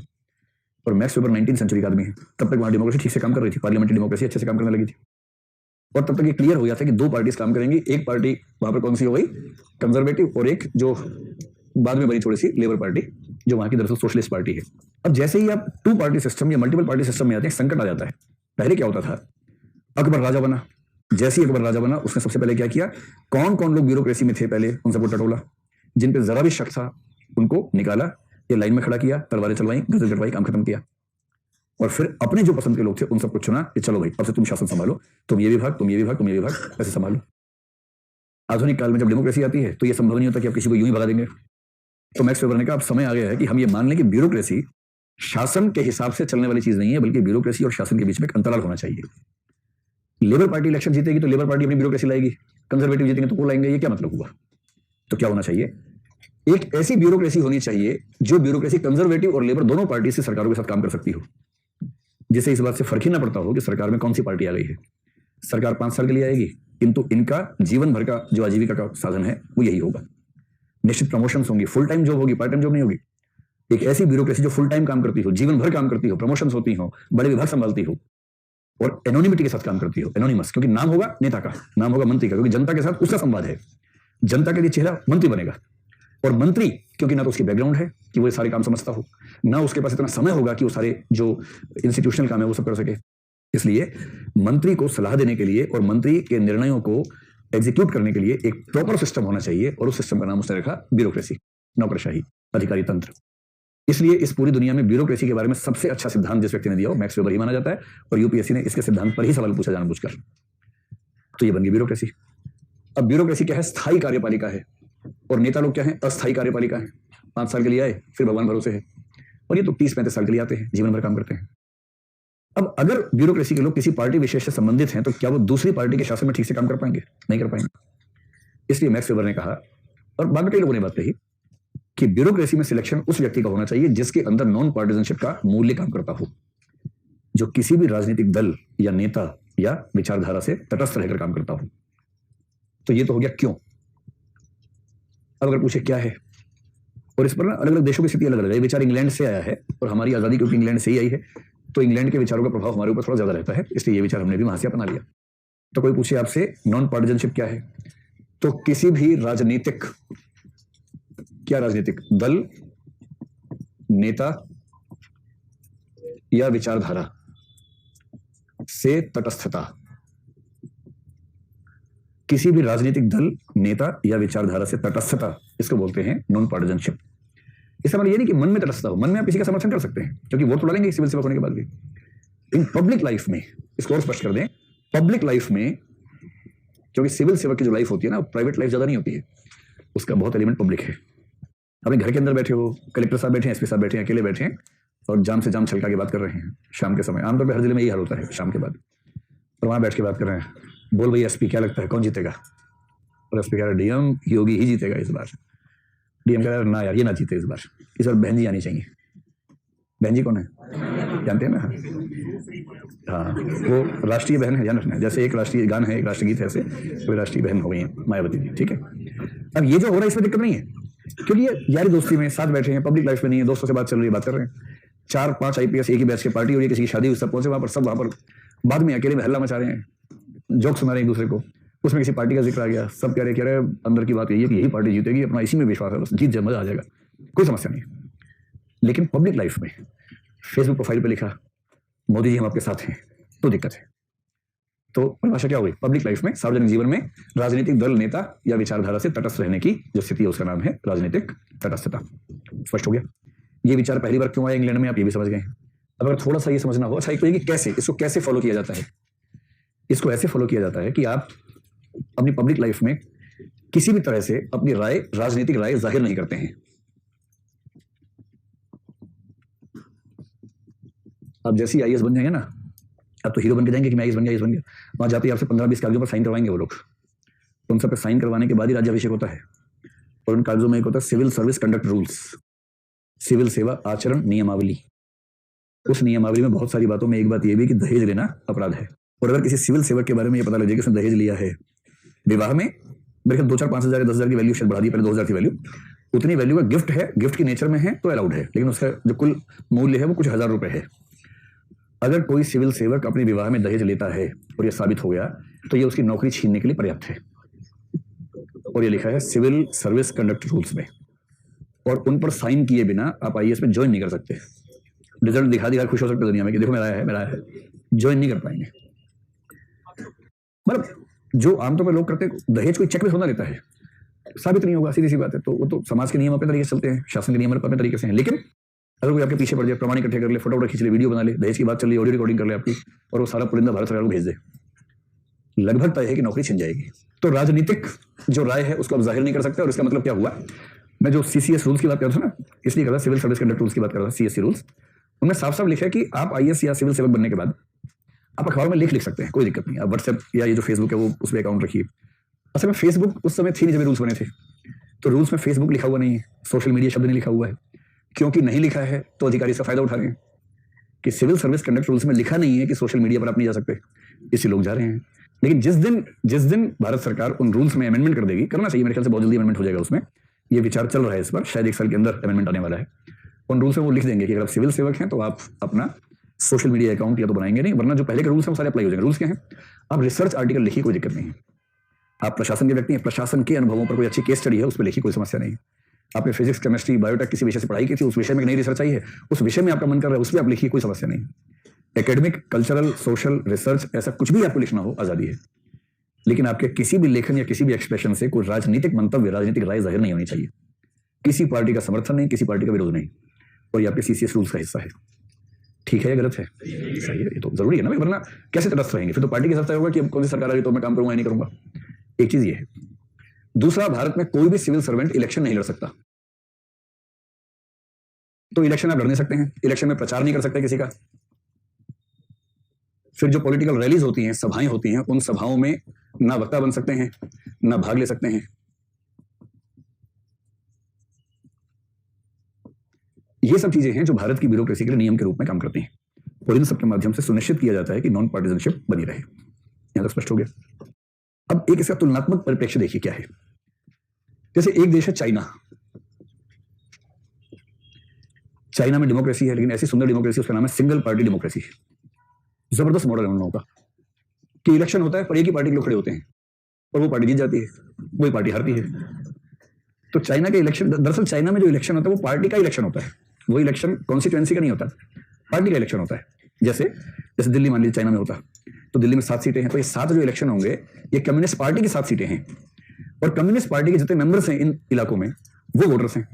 तो यदि आपको चाइना में वोटर बनना है तो पहले कम्युनिस्ट पार्टी का मेंबर बनना होगा। कम्युनिस्ट पार्टी का मतलब communist party plus 6 parties, 6 parties और हैं, किंतु उन 6 की 6 पार्टी के संविधान का पहला अनुच्छेद ये कहता है कि हम चाइना की कम्युनिस्ट पार्टी के ही अंग हैं। तो जो अदर पार्टीज हैं वो चाइना की कम्युनिस्ट पार्टी को ही आदर्श पार्टी मान के चलती हैं। इतनी डाइवर्सिटी है, इससे ज्यादा डाइवर्सिटी नहीं है। अब क्या होगा? दिल्ली राज्य से 7 सीटें हैं मान लीजिए, तो दिल्ली में 7 इलेक्शन होंगे। उस इलेक्टोरल एरिया में जितने लोग कम्युनिस्ट पार्टी के मेंबर्स हैं वो वोटर्स हैं, उन्हीं में से कोई व्यक्ति खड़ा होगा संसद में जाने के लिए। उसी पार्टी के मेंबर्स वोट डालेंगे, जिसको वोट डाल के जितवा देंगे वो मेंबर बन गया, जो हार गया वो हार गया। तो उसी पार्टी का व्यक्ति जीतेगा, उसी का हारेगा, ये इलेक्शन होता है। और उनका नियम जो है वो ये कि नीचे के लोग अपना प्रतिनिधि चुनेंगे, ऊपर भेजेंगे, किंतु जिसको एक बार भेज देंगे उसके बाद उसके आदेश मानने को बाध्य होंगे। तो जिसको चुन लिया है फिर उसके आदेश मानने पड़ेंगे, क्योंकि तानाशाही है वहां, लोकतंत्र वैसा लोकतंत्र नहीं भारत जैसा। फिर अगले स्तर पर जो चुने गए हैं वो अगले स्तर पर चुनेंगे, फिर नेक्स्ट लेवल पर चुनेंगे। और ये मामला महात्मा गांधी भी कुछ ऐसे लोकतंत्र की उम्मीद करते थे, जैसा पहले चाइना में तो पार्टी का है, अगर पार्टी वाला सिस्टम ना हो तो महात्मा गांधी का मॉडल भी कुछ ऐसा ही था। अब आप ये बताइए कि जिस देश में सारे के सारे सिविल सेवक कम्युनिस्ट पार्टी, मतलब जिस देश में सारे सांसद, सारे विधायक कम्युनिस्ट पार्टी से ही आते हैं, केवल एक ही पार्टी है, वहां की ब्यूरोक्रेसी के लिए नॉन पार्टिजनशिप का वैल्यू सिस्टम काम करेगा या काम नहीं करेगा? नहीं करेगा। वहां की ब्यूरोक्रेसी में होने की शर्त है कि कम्युनिस्ट पार्टी के मूल्यों में निष्ठा हो। जिसको कम्युनिस्ट पार्टी के मूल्यों में निष्ठा नहीं है वो वहां की ब्यूरोक्रेसी में नहीं आ सकता है। तो ठीक है, चाइना का सिस्टम अलग है क्योंकि वो सिंगल पार्टी डेमोक्रेसी है। अब कोई आपसे पूछे किम जोंग उन कौन सा देश है? नॉर्थ कोरिया है ना उसका। तो नॉर्थ कोरिया की ब्यूरोक्रेसी में आने का नियम क्या होगा? पॉलिटिकल पार्टी में निष्ठा होनी चाहिए या उस फुटबॉल में निष्ठा होनी चाहिए? अगर इस गोलू में निष्ठा है तो भाई वो गोलू जो है ना, बाहुबली फिल्म की शिवगामी देवी है, मेरा वचन ही है शासन, जो मेरे मुंह से निकला वही शासन है, वही संविधान है। संविधान और क्या होता है? तो संविधान राजा के मुंह से निकले हुए शब्द ही तो हैं। राजतंत्र का नियम ये होता है, राजतंत्र में राजा से संविधान तय होता है और संविधानवाद में संविधान से राजा तय होता है। तो 1688 से पहले राजा के मुंह से जो निकलता था इंग्लैंड में वो संविधान होता था। 1688 के बाद संविधान में जो है वो राजा करता है। राजतंत्र पहले भी था, अब भी है, लेकिन तब से क्या बोलते हैं? कॉन्स्टिट्यूशनल मोनार्की हो गई है। संवैधानिक राजतंत्र हो गया इंग्लैंड में, उसके पहले राजतंत्र था, अब संवैधानिक राजतंत्र है। तो कॉन्स्टिट्यूशनलिज्म का मतलब है जहां कॉन्स्टिट्यूशन या रूल ऑफ लॉ काम करेगा, राजा भी होगा तो कानून राजा से बड़ा होगा तो संविधानवाद है, राजा कानून से बड़ा है तो राजतंत्र है, तानाशाही है। अब जो अमेरिका है, अमेरिका में क्या होता है? सिस्टम काम करता है, स्पॉइल सिस्टम कहते हैं, SPOIL, या स्पॉइलेज कह देते हैं, AGE लगा देते हैं, स्पॉइल सिस्टम कहते हैं। स्पॉइल सिस्टम का मतलब ये होता है कि भारत तो बहुत अच्छा है इस मामले में अमेरिका से। भारत में तो भी कुछ दिन पहले मोदी जी एक सिस्टम लेके आए थे, कौन सा? लेटरल एंट्री इनटू ब्यूरोक्रेसी, जो पहले भी था ही। ये लोग ढिंडोरा ज्यादा पीटते हैं, ये सारी चीजें पहले भी हो रही थी। ये कुछ भी करते हैं एकदम ढोल बजा के करते हैं कि हम ला रहे हैं, जबकि पहले ऐसे कई लोग थे जो IAS में नहीं थे, उसके बाद भी स्पेशल सेक्रेटरी, ये सेक्रेटरी बनते ही थे। भारत में जब लेटरल एंट्री का सिस्टम है तो खूब आलोचना हुई, आलोचना कुछ हद तक जस्टिफाइड भी थी। मूल आलोचना ये थी कि ये UPSC को बाईपास करने का मामला बनता है और इसमें जो शासन है उसके विम्स के हिसाब से फैसला होगा, वो जो चाहेंगे उसको उठा के लेंगे। पता लगा बजरंग दल का एक आदमी उसको बना दिया जॉइंट सेक्रेटरी, चलो भाई जॉइंट सेक्रेटरी वैलेंटाइन डे बना दिया उसको, और वैलेंटाइन डे का पूरा प्रबंधन वही देखेगा। तो लोग डरे हुए थे इस तरह से कुछ ऐसा होने वाला है, लेकिन इतने कच्चे लोग थोड़ा है, उन्होंने उसको UPSC से रूट कर दिया। जब UPSC के थ्रू ही होना है इतना ही है कि जिस व्यक्ति ने अपने 21 से 30 या 32 साल की उम्र में यूपीएससी के एग्जाम को देने के बारे में नहीं सोचा, या मान लो दिया नहीं हुआ, और फिर उसने किसी क्षेत्र में ऐसा कमाल किया कि वो उस क्षेत्र में किसी भी आईएएस से अच्छा जानता समझता है, और यदि उसको उस क्षेत्र में काम करने की शक्ति मिल गई तो रिजल्ट सरकार के लिए किसी भी आईएएस की तुलना में ज्यादा अच्छे आ जाएंगे। ऐसे व्यक्ति को प्रशासन का हिस्सा बनने से क्यों रोका जाना चाहिए? आइडियली इसमें क्या समस्या है? कोई समस्या नहीं है। खतरा एक था कि इसके नाम पर ऐसा ना हो किसी को भी उठा के ले आए। अब जब उन्होंने उसको यूपीएससी से रूट ही कर दिया तो इसका मतलब ये हुआ कि सिस्टम में संशोधन कर रहे हैं, लेकिन सिस्टम के रूप में ही कर रहे हैं। भारत का सिस्टम तो बहुत अच्छा है।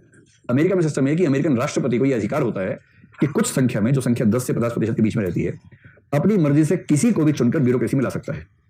इसे बोलते हैं स्पॉइल सिस्टम। और इसलिए अमेरिका के लोग कई बार मजाक में कहते हैं the spoil system has spoiled America. Spoil system ने अमेरिका को बर्बाद कर दिया है। राष्ट्रपति को अधिकार है, कोई पब्लिक सर्विस कमीशन नहीं, भारत जैसा राष्ट्रपति ने तय कर लिया किसको बनाना है आईएएस नहीं, यूएसएएस कह लीजिए, यूनाइटेड स्टेट्स एडमिनिस्ट्रेटिव सर्विस, कुछ ऐसा कह लीजिए, तो वो व्यक्ति बन गया सिविल सर्वेंट। भारत तो बहुत अच्छा देश है इस मामले में। लेकिन अमेरिका में कोई व्यक्ति जब ब्यूरोक्रेसी में आ जाता है तो उसके बाद उससे उम्मीद की जाती है कि पॉलिटिकल नॉन पार्टिजनशिप का मूल्य वो अपनाएगा। वहां भी लोग लेख नहीं लिख सकते किसी नेता के पक्ष में अगर वो ब्यूरोक्रेसी में आ गए हैं तो। उसके पहले ठीक है कि किस राष्ट्रपति ने उनको चुन लिया, वो एक अलग बात है, उसके बाद नहीं कर सकते। इस पर असली झगड़ा हुआ इंग्लैंड में, और इंग्लैंड के झगड़ों को देखते हुए मुझे लगता है कभी आपसे सवाल पूछ सकते हैं कि भारत की अब नीति क्या होनी चाहिए इस मामले में। देखिए यूके में क्या हुआ कि जब मैक्स वेबर के विचारों का असर था तो उस समय नॉन पार्टिजनशिप कर दिया, तो इंग्लैंड में जो भी व्यक्ति सरकारी नौकरी में था उन सबको नॉन पार्टिजनशिप का मूल्य नियम के रूप में बता दिया गया कि ना रैली में भाग लोगे, ना इलेक्शन लड़ोगे, ना सिर्फ वोट डाल सकते हो और कुछ नहीं कर सकते उसके अलावा। बाद में लोगों ने विरोध किया। विरोध ये किया कि भाई इतना कंट्रोल क्यों करते हो, क्या जरूरत है? अच्छा, इंग्लैंड में जो फंडामेंटल राइट्स है उसकी लिस्ट नेगेटिव है, भारत में पॉजिटिव लिस्ट है। पॉजिटिव लिस्ट का मतलब है कि भारत में बता रखा है कि क्या क्या अधिकार हैं। नेगेटिव लिस्ट का मतलब होता है कि बता रखा है कि क्या क्या अधिकार नहीं है, और जो जो उस लिस्ट में नहीं है बाकी सब अधिकार हैं वहां पर। इस तरह से वहां काम चलता है। तो पॉलिटिकल लाइफ का अधिकार आमतौर पर वहां सब मांगते हैं। अब नौकरी करने वालों को नहीं मिलता तो उन्होंने हल्ला मचाया खूब। तो बाद में फिर एक कमेटी बनी, उस कमेटी ने रिकमेंडेशंस को मान लिया गया। रिकमेंडेशंस क्या है? उन्होंने कहा कि जो हमारे वर्कर्स हैं, सरकारी वर्कर्स, दो प्रकार के हैं, एक है इंडस्ट्रियल और एक है नॉन इंडस्ट्रियल। इंडस्ट्रियल का मतलब हुआ जैसे कोई मजदूर है, फोरमैन है, फैक्ट्री में काम करता है, वो सब लोग हैं।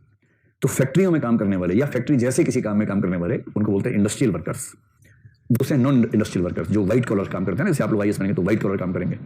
इंडस्ट्रियल को बोलते हैं blue collar jobs.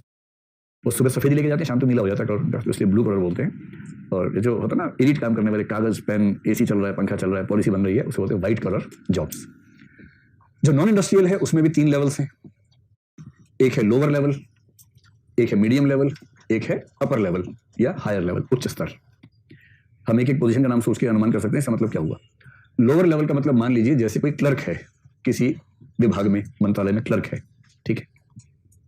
Medium level पर मान लीजिए कोई सेक्शन ऑफिसर टाइप का व्यक्ति है, एसओ, सेक्शन ऑफिसर, ठीक। और अपर लेवल का मतलब कोई सिविल सर्वेंट है, जैसे आप मान लीजिए कोई डीएम साहब हैं, एसपी साहब हैं, ये हो गया अपर लेवल। तो DM and above, SP and above, इन सबको आप अपर लेवल मान लीजिए। अब आपको अपने विवेक से बताना है कि इसमें से किस किस के लिए नॉन पार्टिजनशिप अच्छी है देश के लिए, इनके लिए नहीं, देश के लिए।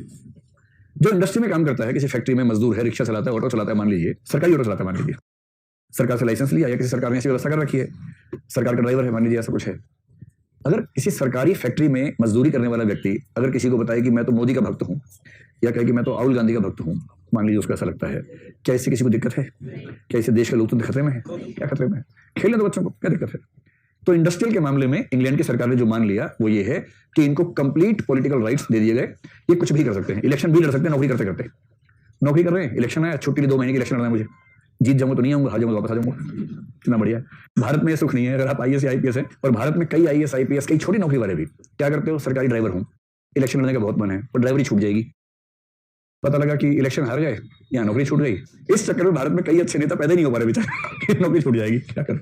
इस मामले में डीयू की नौकरी शानदार है, जेएनयू की नौकरी शानदार है। दिल्ली विश्वविद्यालय की नौकरी सरकारी नौकरी नहीं है, क्योंकि दिल्ली विश्वविद्यालय के अधिकांश कॉलेजेस कॉन्स्टिट्यूएंट कॉलेजेस हैं जो सरकारी कॉलेज नहीं माने जाते नियम के तहत। इसे आप डीयू में खूब देखेंगे, डीयू का आदमी इलेक्शन के समय छुट्टी लेता है, इलेक्शन लड़ता है, जीतता है, 5 साल काम करता है, फिर वापस डीयू में आ जाता है। जिसके अच्छे एग्जाम्पल है साहिब सिंह वर्मा, अगर आपने नाम सुना हो। साहिब सिंह वर्मा दिल्ली के सीएम रहे कई साल तक। दिल्ली विश्वविद्यालय में कॉलेज दयाल सिंह कॉलेज, उस कॉलेज के लाइब्रेरियन थे वो। लाइब्रेरियन के पद से बिना इस्तीफा दिए छुट्टी ली, दिल्ली के सीएम बने, 5 साल सीएम रहे, हारे, फिर लाइब्रेरियन बन गए। उसके बाद कितना बढ़िया है। ये छूट भारत में आमतौर पर किसी के पास नहीं है, ये कहीं कहीं छूट मिल पाती है जहां का कॉन्स्टिट्यूशन उस तरह का हो। खैर, फिर इंग्लैंड ने कहा कि जो लोअर लेवल के क्लर्क जैसे लोग हैं इनको भी पॉलिटिकल राइट्स देने में क्या दिक्कत है? दे देना चाहिए, क्या समस्या है? तो लोअर लेवल पर भी लगभग पूरे पॉलिटिकल राइट्स दे दिए गए, तो दिक्कत भी नहीं है। भाई मैं होम मिनिस्ट्री में क्लर्क हूं तो क्या हो गया है? तो है। तो मैं मोदी जी को वोट नहीं दूंगा तो ना दे, कोई पूछ रहे तरह से, उसकी राय से कितना फर्क पड़ रहा है? खेलने दो बच्चों को, क्यों बच्चों को रोकते हो? लेकिन जो मिडिल लेवल पर है उसके बारे में एक नियम बनाया इंग्लैंड ने कि बाकी सब मिलेगा, नो इलेक्शन, इलेक्शन नहीं लड़ सकते, बाकी तुम पॉलिटिकल राइट्स एंजॉय कर सकते हो, रैली में जाओ, नारे लगाओ, चिल्लाओ विल्लाओ, जो करने करो, इलेक्शन लड़ नहीं सकते नौकरी में रहते हुए, या इस्तीफा दे दो, नौकरी में रह के नहीं। और जो हायर लेवल है उसके बारे में कहा गया कि इनको फुल नॉन पार्टिजनशिप के मूल्यों को मानना होगा। इलेक्शन तो बहुत दूर की बात है, ना प्रचार करना है, ना कोई लेख लिखना है, ना राजनीतिक पक्षधरता की कोई भी राय प्रस्तुत करनी है, तो ये मूल्य। अब इंग्लैंड की स्थिति है कि केवल हायर सिविल सर्विसेज के लिए इस मूल्य को रखा गया है, लोअर जॉब्स में, इंडस्ट्रियल जॉब्स में इस मूल्य को हटा दिया गया है। हाँ, एक लेवल के बाद जैसे उस लेवल पर कोई व्यक्ति आएगा उसके बाद उस पर वो नियम लागू हो जाएगा, उसके पहले दिक्कत नहीं। मतलब उनका मानने के इससे बहुत फर्क नहीं पड़ता है। अच्छा, फ्लेक्सिबिलिटी हो तो आदत पड़ जाती है सब लोगों को, उससे बहुत अंतर उसके बाद नहीं पड़ता है। अब आप ये बताएं कि ये जो आपसे पूछे कि भारत के मामले में आपकी राय क्या है, ये नियम जैसा चल रहा है वैसा ठीक है या इसमें कुछ छूट होनी चाहिए, तो आप कह सकते हैं दो सुझाव देना। एक तो सिविल सर्विस कंडक्ट रूल्स में सोशल मीडिया से संबंधित नियम बनाए जाने चाहिए। तो ये वाला वर्ग 4 मूल्यों का पूरा हो गया। यदि कोई आपसे पूछे भारत में इसमें क्या सुझाव है, 2 सुझाव। पहला, सोशल मीडिया के संबंध में नियमावली स्पष्ट होनी चाहिए, और ये कॉमन सेंस की बात है कि सोशल मीडिया पर पॉलिटिकल राय जाहिर करने से बचना चाहिए। दूसरी बात, एनोनिमिटी भी सिविल सेवाओं का एक मूल्य है। तो सोशल मीडिया पर अपनी ख्याति से संबंधित जो पोस्ट होती है कि मैंने ये कर दिया, मैंने वो कर दिया, वो सब उचित है या अनुचित है? अनुचित है। अब कल को सुप्रीम कोर्ट के जजेस ऐसा करने लग जाए, रोज सुबह लिखे, जानते हो कल मैंने 4 फैसले सुनाए, हाय जनता, हेलो हाउ आर यू, कल मैंने 4 फैसले सुनाए, इसमें तो मैंने ऐसा कर दिया, आपको पता है मैं क्या चीज मजाक समझते, मैंने ऐसा कर दिया इसमें, और लोग लाइक पे लाइक मार रहे हैं जबरदस्त। ऐसा एक जज हुआ था जिसने बड़ा तमाशा करवाया अपना रिटायरमेंट के बाद, एक ब्लॉग लिखना शुरू किया। हाँ, उनका नाम था मार्कंडेय काटजू, और वो अपना मतलब कुछ भी लिखने के लिए अभ्यस्त हो गए थे। एक पोस्ट में लिखा, भारत के 90% लोग मूर्ख हैं। अब सुप्रीम कोर्ट का जज लिख रहा है ऐसा, और नीचे जनता कमेंट कर रही है कि आप उनमें 90% में है कि नहीं है। कैसा लगता है सोच के देखिए। तो वो सुप्रीम कोर्ट की प्रतिष्ठा के लिए भी ठीक नहीं है, जज की प्रतिष्ठा के लिए भी और सिस्टम के लिए भी। तो 2 बातें लिख ली आपने, एनोनिमिटी का मूल्य, नॉन पार्टिजनशिप, सोशल मीडिया पे कंट्रोल, और तीसरी बात केवल ये कि हर सरकारी नौकर को पार्टिजनशिप से दूर रखना ठीक नहीं है। तो निम्न स्तर की, मध्यवर्ती स्तर की नौकरियों में कुछ मात्रा में राजनीतिक छूट दी जानी चाहिए। अब इन 4 बहनों के बाद, अच्छा अगर कोई पूछे कि न्यूट्रलिटी और इम्पार्शियलिटी में क्या संबंध है, तो एक ही बात है, सामान्य है तो न्यूट्रलिटी है, विशेष मुद्दे पे है तो इम्पार्शियलिटी है, उसमें कोई खास अंतर नहीं है। तो बाकी सारे नियम, बाकी सारी चीजें वहां से आप एक साथ सीख सकते हैं। ऑब्जेक्टिविटी सीखने के जितने तरीके थे ना, वही तरीके बाकी सब चीजें सीखने के लिए हैं। संकेत लिख लीजिए, ऑब्जेक्टिविटी सीखने के तरीके जो लिखवाए थे, बताए थे, उन्हीं तरीकों के इस्तेमाल से इम्पार्शियलिटी, न्यूट्रलिटी सीख सकते हैं। कुछ अलग से सीखने की जरूरत नहीं है उसके लिए, उसी से काम चलाएंगे। यहां तक ठीक है? बढ़िया, आगे जोर से उठ के बोलो, बुलंद आवाज में बोलो। अगर पॉलिटिकल न्यूट्रलिटी नहीं है तो सिविल सेवकों पर ठप्पा लग जाता है कौन सी पार्टी के हैं, और फिर उससे इंक्लूसिव ग्रोथ का खतरा बनता है कि वो होगी या नहीं होगी। मान लो बीजेपी का ठप्पा है, तो उसके बाद ये खतरा हमेशा रहेगा कि अगर कोई पार्टी किसी वर्ग विशेष को पसंद नहीं करती है, तो वो कलेक्टर जो उस पार्टी से जुड़ा हुआ है वो उस वर्ग से न्याय करे या ना करे, किंतु परसेप्शन बनेगा कि न्याय नहीं कर रहा है। ये सब बाधाएं आएंगी। फिर अगर नेता उसी पार्टी का है तो उसको अवैध फायदा पहुंचाने का मामला आ सकता है। तो प्रशासन शासन को अवैध फायदा ना पहुंचाए, प्रशासन जनता के किसी वर्ग विशेष के विरुद्ध काम करता हुआ ना दिखे। इन सब चीजों से बचने के लिए, इंक्लूसिव डेवलपमेंट के लिए जरूरी है कि प्रशासक राजनीतिक दलों से दूर रहे, उसकी निष्ठा केवल संविधान के प्रति हो, उतना काफी, किसी और के प्रति नहीं होनी चाहिए। ठीक है, ये खतरा उसमें। अब देखिए 5-6 मूल्य एक साथ लेंगे। एक का नाम है पेशेंस, एक का नाम है परसिस्टेंस, और एक का नाम है परसेवरेंस, लगन। इन तीनों के निकटतम अगर 2 शब्द और लिखने तो एक शब्द है डिटर्मिनेशन, और एक शब्द है फोर्टिट्यूड। फोर्टिट्यूड, क्योंकि फोर्टिट्यूड पर यूपीएससी ने सवाल पूछ लिया है, तो मुझे लगा कि ये भी साथ में निपटा लेते हैं। तो सबसे पहले तो ये कि इन सबको हिंदी में अगर कहने तो हम क्या कहेंगे, तो पेशेंस तो आप जानते हैं धैर्य होता है, और परसिस्टेंस को हम निरंतरता कह सकते हैं। परसेवरेंस के लिए लगन शब्द का प्रयोग हमने किया ही था पहले भी। डिटर्मिनेशन को क्या बोलेंगे बताइए? दृढ़ प्रतिज्ञा, क्या? अच्छा मुझे कुछ बोला आपने, दृढ़ निश्चय। चलो ठीक है, दृढ़ संकल्प या दृढ़ निश्चय, क्या लिखूं, निश्चय या संकल्प? मैं तो संकल्प लिखूंगा, जो करना कर लो आप लोग, क्योंकि मुझे ज्यादा ठीक लग रहा है सोचने में। दृढ़ संकल्प या दृढ़ निश्चय, जो आपको अच्छा लगे लिख लीजिए। ठीक है, इसके बाद है फोर्टिट्यूड। ये क्या होता है? आप में से कौन सेंस समझ पा रहे हैं इसके? हाथ खड़ा करें। अरे आप समझ पा रही हैं क्या चीज? संघर्ष में लड़ने की क्षमता, बढ़िया है। हाँ, साहस के नजदीक तो है ही, करेज के आसपास ही है, जद्दोजहद नहीं। हाँ, इसका यूपीएससी ने अनुवाद सहनशीलता ही किया है, यूपीएससी ने इसका अनुवाद सहनशीलता ही किया है। क्या अनुवाद करें इसका? ऐसा कीजिए, सहनशीलता ही लिख लीजिए अभी के लिए, फिर समझ लेंगे क्या चीज है। यूपीएससी ने अनुवाद किया तो उसको हम ठीक मान लेते हैं फिलहाल, ठीक है। तब आप सोचो सहनशीलता इतनी देर तक मैं इतना सहन किया मुश्किल से, फिर आ गई सहनशीलता, सहनशीलता ही सहन नहीं हो रही, तो वो सहिष्णुता थी, है ना। टॉलरेंस और फोर्टिट्यूड अलग चीजें। एक वाक्य में कहना हो, अपने विरोधी विचारों को सह लेना सहिष्णुता है, विपरीत परिस्थितियों का डटकर सामना करना, टिके रहना, शांत रहना, ये फोर्टिट्यूड है। तो फोर्टिट्यूड विपरीत परिस्थितियों को सहने की क्षमता है और सहिष्णुता विपरीत विचारों को सहने की क्षमता है। इस सेंस में आप इन दोनों में थोड़ा सा अंतर कर सकते हैं, ठीक है। चलो, तो हम ऐसा करते हैं, शुरू करते हैं धैर्य से और फिर समझते हैं कि इन सारे मूल्यों का महत्व क्या है। तो जब मैं ये टॉपिक समझाता हूं ना, तो मैं कहता हूं कि अगर आपको जीवन में आगे बढ़ने के लिए केवल एक मूल्य अपने भीतर ले आना हो तो वो मूल्य है, नहीं सहनशीलता नहीं है, वो है परसेवरेंस, लगन। मतलब बाकी मूल्य भी अच्छे हैं, सारे अच्छे हैं, लेकिन जीवन में सफल होने के लिए, मैं ये नहीं कह रहा अच्छा बनने के लिए, सफल होने के लिए, जैसे इंटीग्रिटी होगी तो आप सफल कितने होंगे नहीं पता, अच्छे हो जाएंगे। तो आपको शानदार इंसान बनना है तो इंटीग्रिटी, और सफल होना है तो परसेवरेंस, इनका कॉम्बिनेशन हो जाए तो मजा आ जाएगा। तो इंटीग्रिटी प्लस परसेवरेंस, इनके कॉम्बिनेशन को हम मान सकते हैं कि बेस्ट कॉम्बिनेशन हो सकता है। तो सवाल था कि व्यक्ति सफल कैसे होगा। सफलता की खोज में एक कंसेप्ट आया आईक्यू, कि जिस व्यक्ति के अंदर इंटेलिजेंस ज्यादा है वो बाकी व्यक्तियों से ज्यादा सफल होगा। और आईक्यू का बेसिक मतलब क्या है? लॉजिकल मैथमेटिकल एबिलिटी जिसके अंदर ज्यादा है, कॉम्प्रीहेंड करने की क्षमता, डिसीजन मेकिंग जिसके अंदर ज्यादा है। तो आईक्यू का मतलब लॉजिकल मैथमेटिकल इंटेलिजेंस जिसके अंदर ज्यादा है वो व्यक्ति सफल होगा। लंबे समय तक ये मान के सारा समाज चलता रहा, पश्चिम के लोग भी चलते रहे कि उनको फार्मूला मिल गया है। लेकिन 1980 के आसपास जब एटीसी में हार्वर्ड गार्डनर ने सिद्धांत दिया मल्टीपल इंटेलिजेंस का, तो ये माना गया कि एक इंटेलिजेंस काफी नहीं है, बहुत तरह की इंटेलिजेंस है और सब एक दूसरे से इंडिपेंडेंट है, स्वतंत्र हैं। किसी किसी क्षेत्र में सफल होने के लिए सोशल इंटेलिजेंस चाहिए, कहीं इंटरपर्सनल, कहीं इंट्रापर्सनल, अलग अलग चाहिए। मोदी जी में कौन सी सबसे ज्यादा है? लॉजिकल मैथमेटिकल है या इंटरपर्सनल है? इंटरपर्सनल है। एक स्पेशल भी घूमते रहते हैं दुनिया में, तो उनको आइडिया हो गया होगा ना, अब फ्लाइट से समझ जाते कौन से देश में उतरने वाले हैं, तो इतना आइडिया हो गया होगा। तो बेसिकली उनके अंदर क्या है? इंटरपर्सनल इंटेलिजेंस ज्यादा है। तो इसलिए एक गोल आदमी ने कहा कि नहीं, आईक्यू नहीं, इमोशनल इंटेलिजेंस। इसका नाम क्या था? Daniel Goleman. और भी कुछ लोगों ने कहा, लेकिन डेनियल गोलमैन ने सबसे बुलंद आवाज में कहा। इसकी बात लोगों ने सुनी, कहा तो सेलोवी और मेयर ने भी था, लेकिन इसकी बात सुनी लोगों ने ज्यादा। और इसने कहा ना, इसका कहना है कि सफलता में 85% के आसपास योगदान होता है इमोशनल इंटेलिजेंस का, और आईक्यू का योगदान तो बहुत कम होता है। इसी किताब का शीर्षक ही है emotional intelligence and why does it matter more than IQ. यह आईक्यू से ज्यादा महत्वपूर्ण क्यों है? तो दुनिया भर में एक मामला हो गया भाई, ईआई जो है वो आईक्यू से ज्यादा महत्वपूर्ण है जीवन में सफल होने के लिए, और इस सिद्धांत के प्रमुख प्रतिपादक डेनियल गोलमैन है। उन्होंने साबित किया बहुत सारे एग्जाम्पल से। उनका मानना यह भी है कि महिलाओं में ईआई पुरुषों से ज्यादा होती है। इस पर कई लोगों को मतभेद है, कई लोग नहीं मानते इस बात को। जैसे एम्पैथी के मामले में तो ये बात सही है कि महिलाओं में एम्पैथी पुरुषों से ज्यादा आमतौर पर होती है, ठीक है।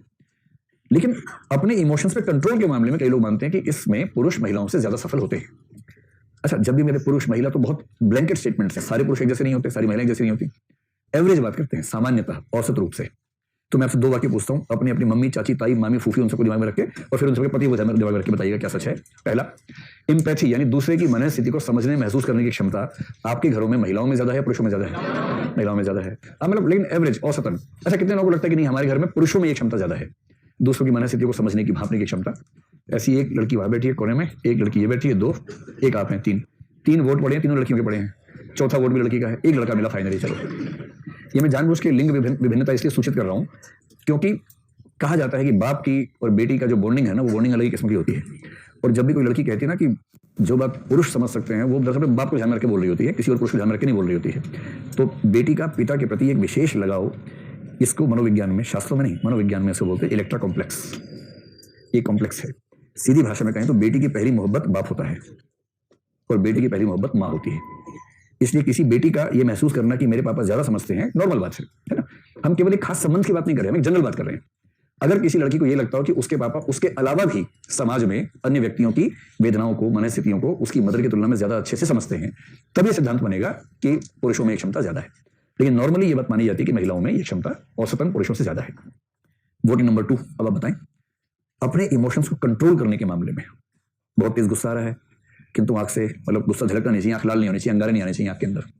बहुत दुख हो रहा है, किंतु आंख से आंसू टपकना नहीं चाहिए, आवाज भररानी नहीं चाहिए।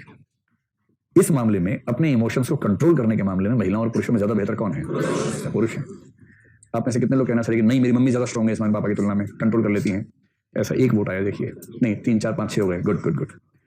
तो अब बात तो है, सामान्य बात है, हम तो बात करेंगे ज्यादा क्या दिखता है। हंसने की बात नहीं है, मनोविज्ञान गणित नहीं होता कि गणित जैसे इसमें नियम बनेंगे कि हर त्रिभुज उसमें मतलब 3 रेखाएं होंगी और वो कुल इतने कोण का होगा, वो नियम यहाँ नहीं चलते हैं मनोविज्ञान में। मनोविज्ञान के नियम ये होते हैं कि अमूमन ऐसा होता है, इसके अपवाद हो सकते हैं। और कितने लोग मानते हैं कि हाँ हमारे पिता में, हमारी माता की तुलना में इमोशंस को कंट्रोल करने की क्षमता ज्यादा है। देखिए मोदी लहर चल पड़ी है, देखिए इतने में तो मोदी जी यूएन के प्रेसिडेंट बन जाते हैं, इतनी लहर चल पड़ी। तो इससे थोड़ी कम लहर चली भारत में, इसलिए केवल भारत के ही हो पाए अभी तक। तो इसका मतलब डेनियल गोलमैन का ये दावा कि महिलाओं में इमोशनल इंटेलिजेंस ज्यादा होती है, इस पर कुछ सवाल लग सकते हैं कि emotional intelligence is a set of qualities, और उनमें से कुछ क्वालिटीज पुरुषों में ज्यादा हो सकती है, कुछ क्वालिटीज महिलाओं में ज्यादा हो सकती हैं। कुछ लोगों ने कहा कि IQ EI सब बच्चों वाली बातें हैं, जीवन में अगर सफल होना है तो चाहिए SI, sub inspector. Spiritual intelligence, ये इंटेलिजेंस का एक नया प्रकार कुछ लोगों ने आजकल छोड़ दिया है, अखबारों में इसका जिक्र आना शुरू हो गया है। अभी एकेडमिक बुक्स में नहीं आया है, पर अखबारों में, पब्लिक डिस्कशंस में ये शब्द आने शुरू हो गया। स्पिरिचुअल इंटेलिजेंस, जिसके पास ये होगी वो जितना सफल, सार्थक, शांत और कंटेंट। देखिए सफलता का असली पैमाना ये है कि मैं अपनी नजरों में कितना सफल हूं, ना कि दूसरों की नजरों में कितना सफल हूं। इसलिए कई लोग IAS बनते हैं, कार्डर मिल गया नागालैंड, इतना दुखी कि जंगल में मोर नाचा किसने देखा। IAS बने, जिसको दिखाना था, गांव के डमरू को दिखाना था, डमरू नागालैंड आ ही नहीं सकता। अब डमरू को टिकट भेजी कि आओ आके देखो मैं कैसा हूं यहाँ पर, वो संतोष नहीं मिल रहा, क्योंकि इस व्यक्ति की नजर में सफल होने का मतलब दूसरों की नजर में सफल होना है, ना कि अपनी नजर में होना है। अपनी नजर में सफल होने को बोलते हैं कंटेंट फील करना, कंटेंट होना, आत्मपूरित होना, आत्मसंतुष्ट होना। स्पिरिचुअल इंटेलिजेंस के लोग कहते हैं कि आत्मसंतुष्टि अगर जीवन का उद्देश्य है, और जीवन का अंतिम उद्देश्य क्या है? आत्मसंतोष, कि आपको अच्छा लगे, जीना अच्छा लगना चाहिए, और 2-4 साल की चकाचौंध के बाद अंततः आपको अच्छा लगे कि आप जीवन ठीक जी रहे हैं, यही तो उद्देश्य है। ये स्पिरिचुअल इंटेलिजेंस से आता है। और स्पिरिचुअल इंटेलिजेंस का सिंपल सा मतलब है कि अगर आप ईश्वर को मानते हैं तो वो, ईश्वर को नहीं मानते तो प्रकृति, संपूर्णता, इस पूरे ब्रह्मांड, इस जगत की संपूर्णता जो है, उस संपूर्णता के साथ संबंध महसूस करने की ताकत, कि जो टोटलिटी है उसके साथ मेरा एक पर्सनल रिलेशन है, और वो कॉग्निटिव लेवल पर नहीं, वो इमोशंस के लेवल पर आपको महसूस होने लगे, आपके एक्शंस में झलकने लगे, तो हम कहेंगे ये व्यक्ति स्पिरिचुअली इवॉल्व व्यक्ति है, आध्यात्मिक रूप से थोड़ा सा विकसित व्यक्ति है। ये आपके सिलेबस में नहीं है तो पूछेंगे नहीं, लेकिन कभी इंटरव्यू में बताना चाहिए, अपने आंसर में जिक्र करना चाहिए, कर दें। इसके बाद कुछ लोगों ने कहा कि परसिस्टेंस कोशिएंट या परसेवरेंस कोशिएंट ये सबसे बड़ा फैक्टर है जीवन में सफलता का, और मुझे लगता है कि ये बात काफी हद तक सही भी है। परसेवरेंस कोशिएंट या परसिस्टेंस कोशिएंट, इससे बड़ा फैक्टर कोई नहीं है। और इस कोशिएंट का मतलब होता है लगातार धैर्य और निरंतरता के साथ अपने उद्देश्य में लगे रहने की क्षमता। तो एक निरंतरता हो, लगन हो, तो आप जो सफल होते हैं उस सफलता की बात कर रहे हैं। क्या होता है कि जीवन में हम सब सफल होना चाहते हैं, किंतु सफलता अगर तुक्के से नहीं मिली है तो उसकी बहुत लंबी यात्रा होती है, बहुत भारी कीमत चुकानी होती है। अच्छा, नया आदमी सोचता है कि यार क्या है, तो ऐसे ही है, लेकिन उसके पीछे की लंबी संघर्ष यात्रा का अपना मूल्य है। और इसलिए जीवन में सबसे ज्यादा सफल लोग वो होंगे जिनमें सबसे ज्यादा धैर्य था, और धैर्य के साथ लगन थी कि एक दिन आएगा जरूर, अपना टाइम आएगा, अपन का टाइम आएगा, कभी ना कभी तो आएगा ही आएगा, ठीक है। और उसके लिए लगातार मेहनत लगातार करनी है, धैर्य रखना है, छटपटाना नहीं है। और इसलिए मैं कई बार आप लोगों से कहता हूँ क्लास में भी, IAS बनने में वही सफल होगा जिसके अंदर परसेवरेंस होगी।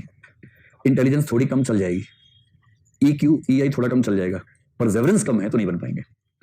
और जो लोग हर महीने एक रात को अचानक उछलते हैं IAS बनने के लिए, कुकर की भाप भर गई, ढक्कन की तरह उड़े अचानक, IAS बनना है, आज ही रात को बनना है IAS, और उसके बाद अमानवीय टाइम टेबल बनाते हैं अपना, जो 4 घंटे चलते चलते दम तोड़ देता है, और उसके बाद मामला टाइम फिर 1 महीने तक शांत पड़े हैं, फिर किस दिन खून गर्म हुआ, अचानक IAS बनने बैठ गए उस दिन, और मार्क्स टारगेट ये इंटरव्यू 250 नंबर, ऑप्शनल वैकल्पिक विषय 350 नंबर, GS 550 नंबर, और IAS टॉपर से 200 नंबर ज्यादा स्कोर। और फिर पढ़ना शुरू, सुबह 4 बजे पढ़ेंगे और उसके बाद दिन में 21 घंटे का बना पढ़ने का, अमानवीय किस प्रकार टारगेट बना देते हैं। हाँ, और होगा क्या, एक दिन होते थे छोड़ो यार ऐसे ठीक था, छोड़ो, इसको बोलते हैं बहुत तेजी से उठने वाला जोश, उतना ही तेजी से मर जाता है। एक साहित्यकार थे, उन्होंने शब्द इस्तेमाल किया, तीव्र किंतु शीतल बौद्धिक घृणा। क्या इस्तेमाल किया? वो एक क्रांतिकारी बनना है ना, तो तीव्र किंतु शीतल बौद्धिक घृणा चाहिए। घृणा चाहिए व्यवस्था से, पर भावनात्मक नहीं, बौद्धिक घृणा चाहिए, उबलने वाली नहीं, शीतल घृणा चाहिए, शीतल घृणा। और तीव्र भी होनी चाहिए, बेचैनी भी हो। तीव्र किंतु शीतल बौद्धिक घृणा अगर है तो क्रांतिकारी बन पाओगे, वरना क्रांतिकारी बनना किसी के बस की बात नहीं है। ठीक उसी तर्ज पे अगर कहें, अगर बनना है IAS तो लंबे समय तक धीमी गति में, मंद मंद गति में चलने वाला मोटिवेशन, एनर्जी, आत्मविश्वास, संकल्प, पढ़ने की इच्छा और सफल होऊंगा ही होऊंगा ये भरोसा, अगर ये सब धीमी और मध्यम गति में चलता है लगातार, तो बनेंगे आईएएस। आईएएस बनना, सीएम बनना, पीएम बनना, कुछ भी बनना, कुछ भी बड़ा हासिल करना, उद्योगपति बनना, कोई बढ़िया एनजीओ चलाना, कैलाश सत्यार्थी बनना, ये सब ऐसे नहीं होता है। लंबे समय के सस्टेन्ड मोटिवेटेड एफर्ट चाहिए होते हैं। कुछ भाव समझ में आ गया क्या है? अब इन सबको समझते हैं क्या क्या होता है। तो अगर कोई आपसे पूछे कि सफल होने के लिए कौन सी दो चीजें चाहिए जीवन में, या एक चाहिए परसेवरेंस, परसेवरेंस में बाकी सब शामिल हो जाएगा। शानदार इंसान बनने के लिए क्या चाहिए? इंटीग्रिटी। सफल इंसान बनने के लिए परसेवरेंस। कायदे की बात करने के लिए ऑब्जेक्टिविटी चाहिए। ये हो गया deadly combination, objectivity, integrity, Perseverance. अगर ये तीन चीजें आ गई तो उसके बाद कोई माई का लाल आपको बड़ा इंसान बनने से रोक नहीं पाएगा, क्योंकि ये तीन गुण एक किले की तरह की रक्षा करेंगे। धैर्य, धैर्य क्या होता है? देखो, धैर्य का मतलब सिंपल क्या होता है? धैर्य का संबंध है टाइम से, समय से। सही समय का इंतजार करने की क्षमता, सरलतम भाषा में कहूं, सही समय तक इंतजार करने की क्षमता। इसमें टाइम फैक्टर बहुत काम आता है, समय। अच्छा, सही समय तक इंतजार करना है, ये कब कब जीवन में आ सकता है? दो स्थितियों में आ सकता है। एक तो आ सकता है कि आप किसी ऐसे उद्देश्य के पीछे चल रहे हैं जिस उद्देश्य को हासिल करने की प्रक्रिया ही बहुत लंबी है, ठीक? तो एक तो हो सकता है दूरगामी उद्देश्य, जैसे आपने आईएएस का उद्देश्य चुन लिया, अब ये उद्देश्य दूरगामी है। ये ऐसा नहीं कि कल रात को मनुआ सुबह आईएएस बन गए, है ना? इसमें तो आपको तैयारी करेंगे 1-1.5 साल, उसके बाद एग्जाम देंगे, एग्जाम भी जिस साल शुरू होगा उससे अगले साल खत्म होगा, फिर सिलेक्शन के बाद ट्रेनिंग 6 महीने बाद शुरू होगी, फिर 2 साल ट्रेनिंग चलेगी, उसके बाद जाके पोस्टिंग मिलेगी। पूरी 5 वर्षीय योजना है। पहले बार में सफल होंगे तो 5 वर्षीय योजना है। तैयारी शुरू करने से अपनी फील्ड में, जॉब में जाने तक का समय 5 साल का समय मिनिमम है इसमें। मैं ट्रेनिंग के 2 साल मिला के बोल रहा हूँ। उसमें पहली बार में सिलेक्शन होने की संभावना आपको पता है बहुत ज्यादा नहीं होती है, रेयर ही है। यानी कि समय और चाहिए, तो पेशेंस चाहिए। और दूसरा धैर्य कब चाहिए? कठिन समय में चाहिए।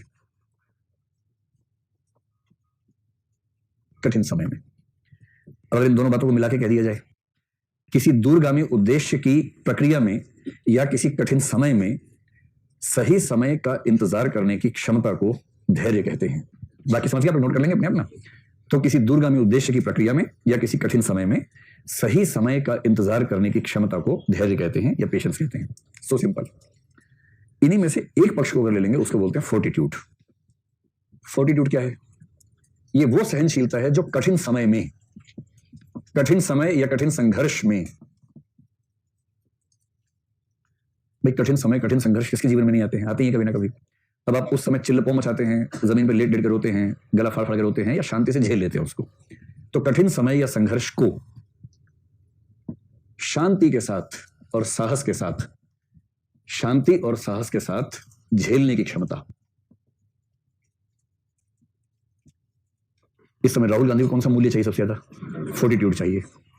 उनको लगता है मेरे ही समय में मोदी कहा गया, कोई और तब देख लेते ये आदमी इसी टाइम पैदा होना था, ऐसा मन में आता होगा। और दिल्ली के इलेक्शन के समय मोदी जी को लगता होगा कि केजरीवाल इसी समय काहे पैदा हो गया, पूरे भारत में हमारा अश्वमेध ये घोड़ा दौड़ रहा है आराम से, यहीं आके फंस जाता है बार बार। तो लगता होगा उनको भी, तनाव तो होता ही होगा। तो फोर्टिट्यूड भी सहनशीलता है, धैर्य के नजदीक है, किंतु इसका संबंध इसमें यह नहीं है कि लंबा उद्देश्य है, समय लग रहा है, वेट करना, वो नहीं। कठिन चुनौतियां आपके सामने, बहुत कठिन समय चल रहा है, और उस कठिन समय को पूरे साहस के साथ झेलना। जैसे राजा पूछे दूसरे राजा से, बोल तेरे साथ क्या सलूक किया जाए, मार दिया जाए कि छोड़ दिया जाए?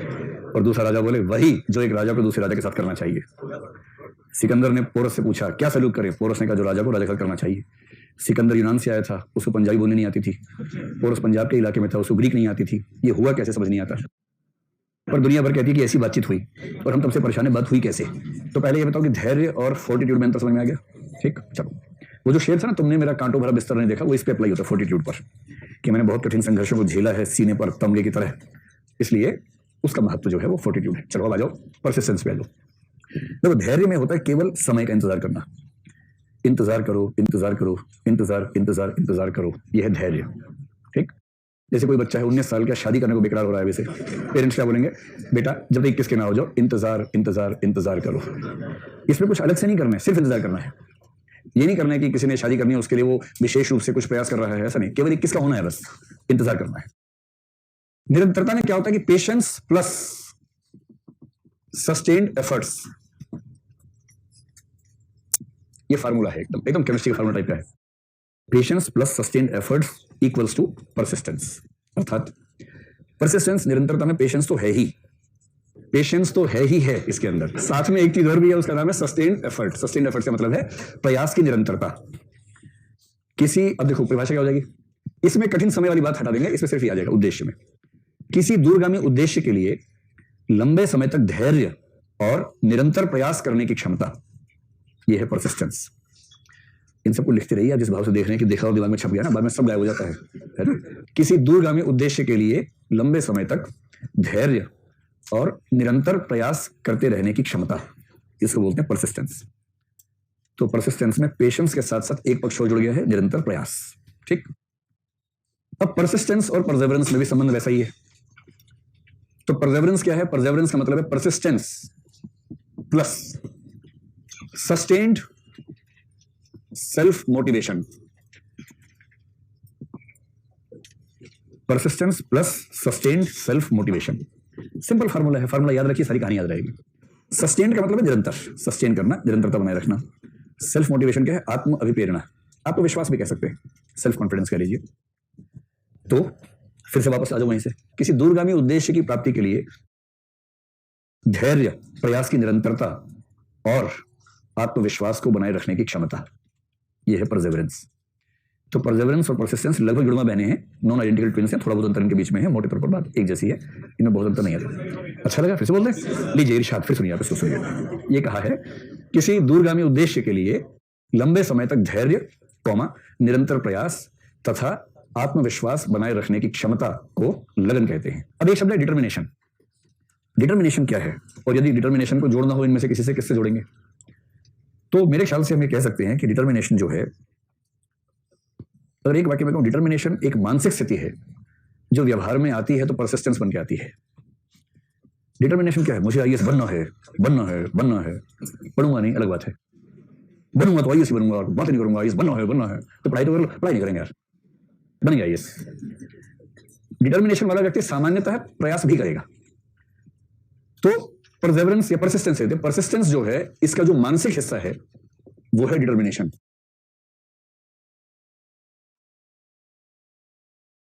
तो जब तक आदमी केवल मानसिक स्तर पे ही हिचकोले खा रहा है तो बोलेंगे डिटर्मिनेशन तो है भैया के अंदर, दीदी के अंदर, लेकिन अभी परसिस्टेंस नहीं है।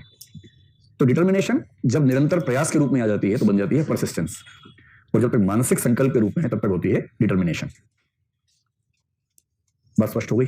इनमें से कोई भी मूल्य पूछेंगे, आंसर बता देंगे?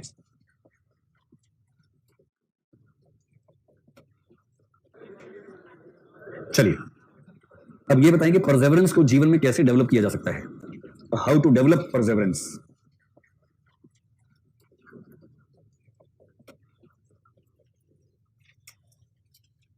परसेवरेंस का विकास कैसे करें? ठीक है, 5-6 बातें छोटी छोटी मानी जाती हैं, तो उन सबका अभ्यास करेंगे तो हो जाएगा। देखिए, इसका एक हिस्सा होता है मोटिवेशन का, एक हिस्सा होता है सस्टेन्ड एफर्ट्स का। तो आप कह सकते हैं कि एक तो सेल्फ मोटिवेटेड रहने के लिए क्या क्या कर सकते हैं, और दूसरा जो अपना एफर्ट वाला हिस्सा है उसके लिए क्या क्या कर सकते हैं। और ये दोनों लिंक्ड हैं आपस में, ऐसा नहीं कि एकदम अलग अलग चीजें हैं, ये दोनों चीजें आपस में लिंक्ड हैं। ठीक है, तो मोटिवेशन का एक सबसे अच्छा तरीका होता है कि अपना पीयर ग्रुप यानी मित्र समूह ऐसा चुने जो मोटिवेट करता हो, ना कि डिमोटिवेट करता हो। ये अच्छा पता क्या, पीयर ग्रुप और आप एक ही उद्देश्य में ना लगे हो, वरना पीयर ग्रुप तनाव में रहता है। दोस्त का फेल होना दुख देता है, किंतु दोस्त टॉप कर जाए तो गहरा दुख होता है, तो ज्यादा गहरा दुख होता है। तो आप में से कितने लोग चाहते हैं कि आपका रूममेट आईएएस टॉपर बन जाए और आपका सिलेक्शन ना हो? अच्छा, ये आसान करते हैं, अगर आपके रूम से एक ही सिलेक्शन होना हो तो आप में से कितने लोग प्रार्थना करेंगे, भगवान मेरे दोस्त से कर देना, मेरा मत करना? कोई भी नहीं? हाँ, चलो कितने लोग भगवान से प्रार्थना करेंगे, भगवान अगर हमारे रूम से पहला और दूसरा रैंक आना है तो मेरे दोस्त को पहला रैंक देना, मुझे सेकंड रैंक देना। ढिंडोरा मत पीटो, टाइम आएगा तो सबसे ऊपर रहोगे आप ही में, अगर ऐसा हो गया ना। चलिए चलिए चलिए, तो पहली बात पीयर ग्रुप प्लस पेरेंट्स। इसके बाद एक तरीका होता है मोटिवेशन की, डायरी लिखना। बस ये ध्यान रखना डायरी कैसी लिखनी है। अच्छा, मोटिवेशन वाले में इमोशंस का रोल रहता है ना, ये बहुत विश्लेषणात्मक नहीं होती। अगर आपको मोटिवेशन मेंटेन करने की डायरी लिखनी है, थोड़ा बहुत उसमें उत्साह का तर्क आना चाहिए, एक शेर शायरी आती रहनी चाहिए। कौन कहता है आसमा टाइप से, है ना, नन्ही चींटी जब दाना लेकर चलती है, उस तरह का बीच में गीत फेंकते रहो तो उससे मोटिवेशन लेवल ऊंचा रहता है। फिर एक हो सकता है मोटिवेशनल लिटरेचर पढ़ना, आत्मविश्वास देने वाली जो भी चीजें हैं, लिटरेचर हो सकता है, फिल्में हो सकती हैं, और केस स्टडीज हो सकती हैं, रोल मॉडल्स की कहानियां हो सकती हैं, जैसे अगर आपको आईएएस बनना है तो किसी आईएएस ने शानदार काम किया हो, उसकी कहानी पढ़ी, आपको पढ़ के बहुत मोटिवेशन महसूस होगा। स्पेशली ऐसे रोल मॉडल जिन्होंने बहुत कठिन स्थितियों में सफलता अर्जित की, उनकी कहानियां पढ़ना एक अच्छा मोटिवेशन का माध्यम हो सकता है। ठीक है, इन सब का प्रयास कीजिए। कुछ लोग क्या करते हैं, शीशे के सामने खड़े होकर बोलते हैं, speaking in front of mirror, तो मिरर स्पीकिंग कर लीजिए, वो शीशे के सामने खड़े होकर खुद को ऑडियंस मान के उसको भाषण देते पूरा विस्तार में, तुझे आईएएस बनना होगा चिंटू, आईएएस बनना होगा, खा कसम की आईएएस बनेगा। तो शीशे के अंदर बोलता है बनूंगा मैं आईएएस, और इस तरह से 5-8 मिनट का सेशन होता है, बाहर लोग कान लगा के सुनते रहते क्या चल रहा है अंदर, और इस तरह से कॉन्फिडेंस आ जाता है। ठीक है, ये जो मिरर स्पीकिंग है, मोटिवेशनल, ये जो राइटिंग है, इन सब के लिए एक शब्द चलता है ऑटो सजेस्टिव मोड, जो मैंने पहले भी आपसे कहा था। ऑटो सजेस्टिव मोड का मतलब है खुद को लगातार सजेशन देते रहना। इसका एक तरीका और होता है, कुछ लिख लिख के मिटा दिया, डायरी में लिखा, कागज पे लिखा, फाड़ दिया, ये सब भी एक अच्छा तरीका इसका माना गया है। तो नोट राइटिंग जैसा, इसलिए किसी व्यक्ति के चरित्र को समझना हो तो रजिस्टर का आखिरी पेज देखो, क्योंकि शुरुआती पेज से कॉग्निशन समझ में आएगा सिर्फ। ऑटो सजेस्टिव मोड, और इसे साथ में लिखे नोट राइटिंग। नोट राइटिंग मतलब नोट छोटे छोटे लिखते रहना, जो खुद को आत्मविश्वास दिलाने के लिए होते हैं, उसको बोलते हैं नोट राइटिंग। और ऑटो सजेस्टिव मोड मनोविज्ञान का बहुत प्रसिद्ध शब्द है, इसका इस्तेमाल मोटिवेशनल स्पीकर्स खूब करते हैं।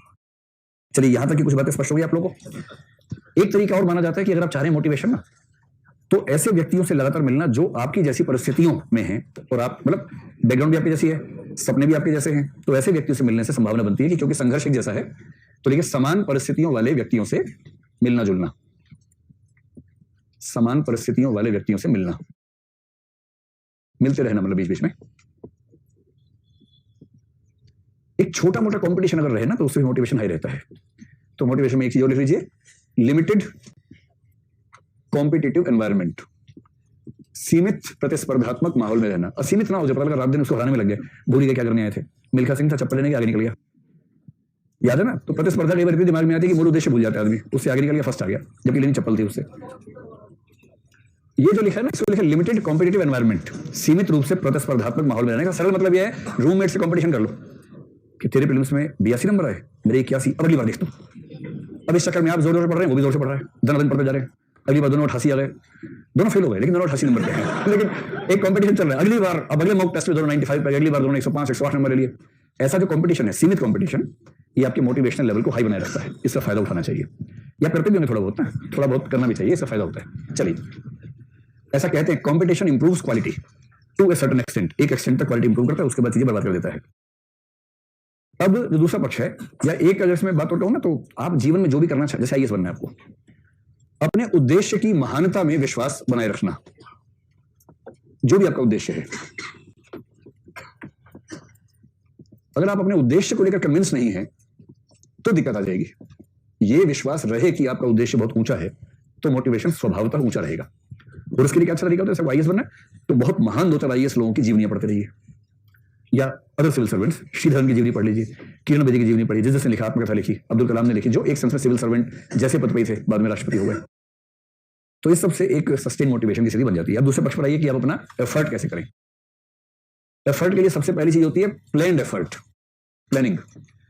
अगर आप चाहते हैं कि लंबा उद्देश्य हासिल कर ले, तो लंबे उद्देश्य की सबसे पहली शर्त है कि आपकी प्लानिंग स्ट्रांग होनी चाहिए। एक मनोविज्ञान का, बल्कि मैनेजमेंट का गुरु था, लुई एलन नाम का, उसने कहा planning means the half work is done. कई लोग आधा ही काम करते हैं, प्लानिंग कर लिया, आधा काम हो गया, फिर चले जाते हैं वापस वहां से। तो आधा काम तो अच्छी प्लानिंग से खत्म हो जाता है। फिर प्लानिंग में कई लोग क्या करते हैं, वही अमानवीय टारगेट्स रखते हैं। तो दूसरी बात है अचीवेबल टारगेट्स।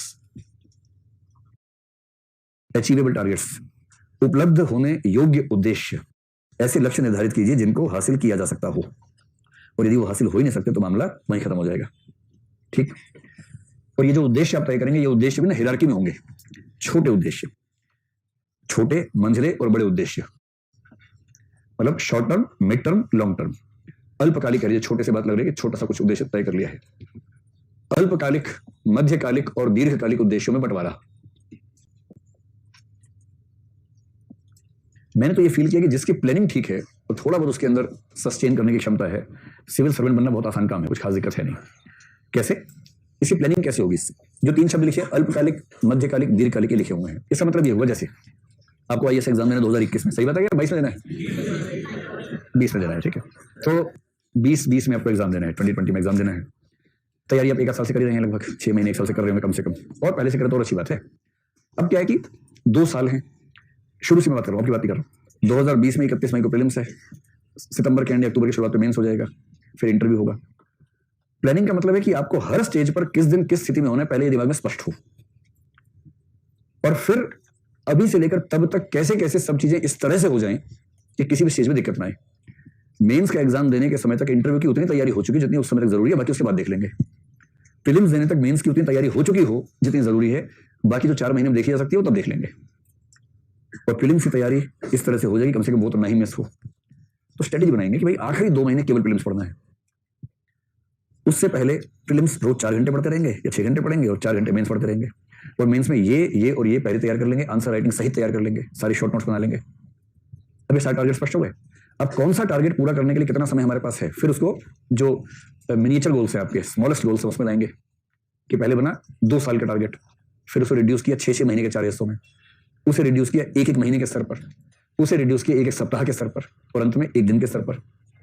आपको पता है कि अगर मुझे मई में एग्जाम देने 31 मई को, तो दिसंबर के अंत तक ये हो जाना चाहिए। और दिसंबर के अंत तक ये हो जाए, इसका मतलब है कि दिसंबर के फर्स्ट वीक में इतना, सेकंड में इतना, थर्ड में इतना, फोर्थ में इतना, और 3-4 दिन एक्स्ट्रा स्पेयर लेके चलेंगे। कोई इमरजेंसी आ गई, नहीं पढ़ पाए, 2 दिन तबियत खराब हो गई, कुछ भी हो सकता है। इसको बोलते हैं फ्लेक्सिबल टारगेट सेटिंग। इतना अमान भी नहीं बनाना चाहिए कि बीच में तबियत खराब हो गई, टेंशन में तबियत खराब हो गई, छूट गया और छूट गया मेरा, ये नहीं, पता लगा उस चक्कर में तबियत खराब हो गई। तो फ्लेक्सिबल टारगेट्स की 1 दिन 2-4 घंटे नहीं मैनेज हो पाया तो भी इतना स्कोप रहे कि मैनेज हो जाए। और जो व्यक्ति daily target weekly, monthly, by yearly बना के रखता है, फ्लेक्सिबल रखता है, अचीवेबल रखता है, और ठीक से उनको पूरा करता जा रहा है, तो उसके अंदर परसेवरेंस तो अच्छा होगा ही होगा, उसकी सफलता की संभावना किसी भी अन्य व्यक्ति की तुलना में ज्यादा होगी। ऐसी प्लानिंग होनी चाहिए। और आपको रोज का पता हो कि आज शाम तक कितना पढ़ लिया, यानी कि ठीक चल रहा है। एक दिन कम पढ़ पाए 1 घंटा, तो आपको पता है कि 1 घंटा पीछे चल रहा हूँ, इस सप्ताह में दिक्कत आ जाएगी, नेक्स्ट डे अपने 1 घंटा एक्स्ट्रा पढ़ के कवर कर लिया उसको। और ऐसे करते करते चीजें कवर कर रहे हैं तो बनते हैं आईएएस। समझे बबुआ? ऐसे ये परसेवरेंस का है जो आप गोल मेकिंग करेंगे, इस तरह से करेंगे। बस इन सब चीजों को कर देंगे तो परसेवरेंस को सीख लेंगे।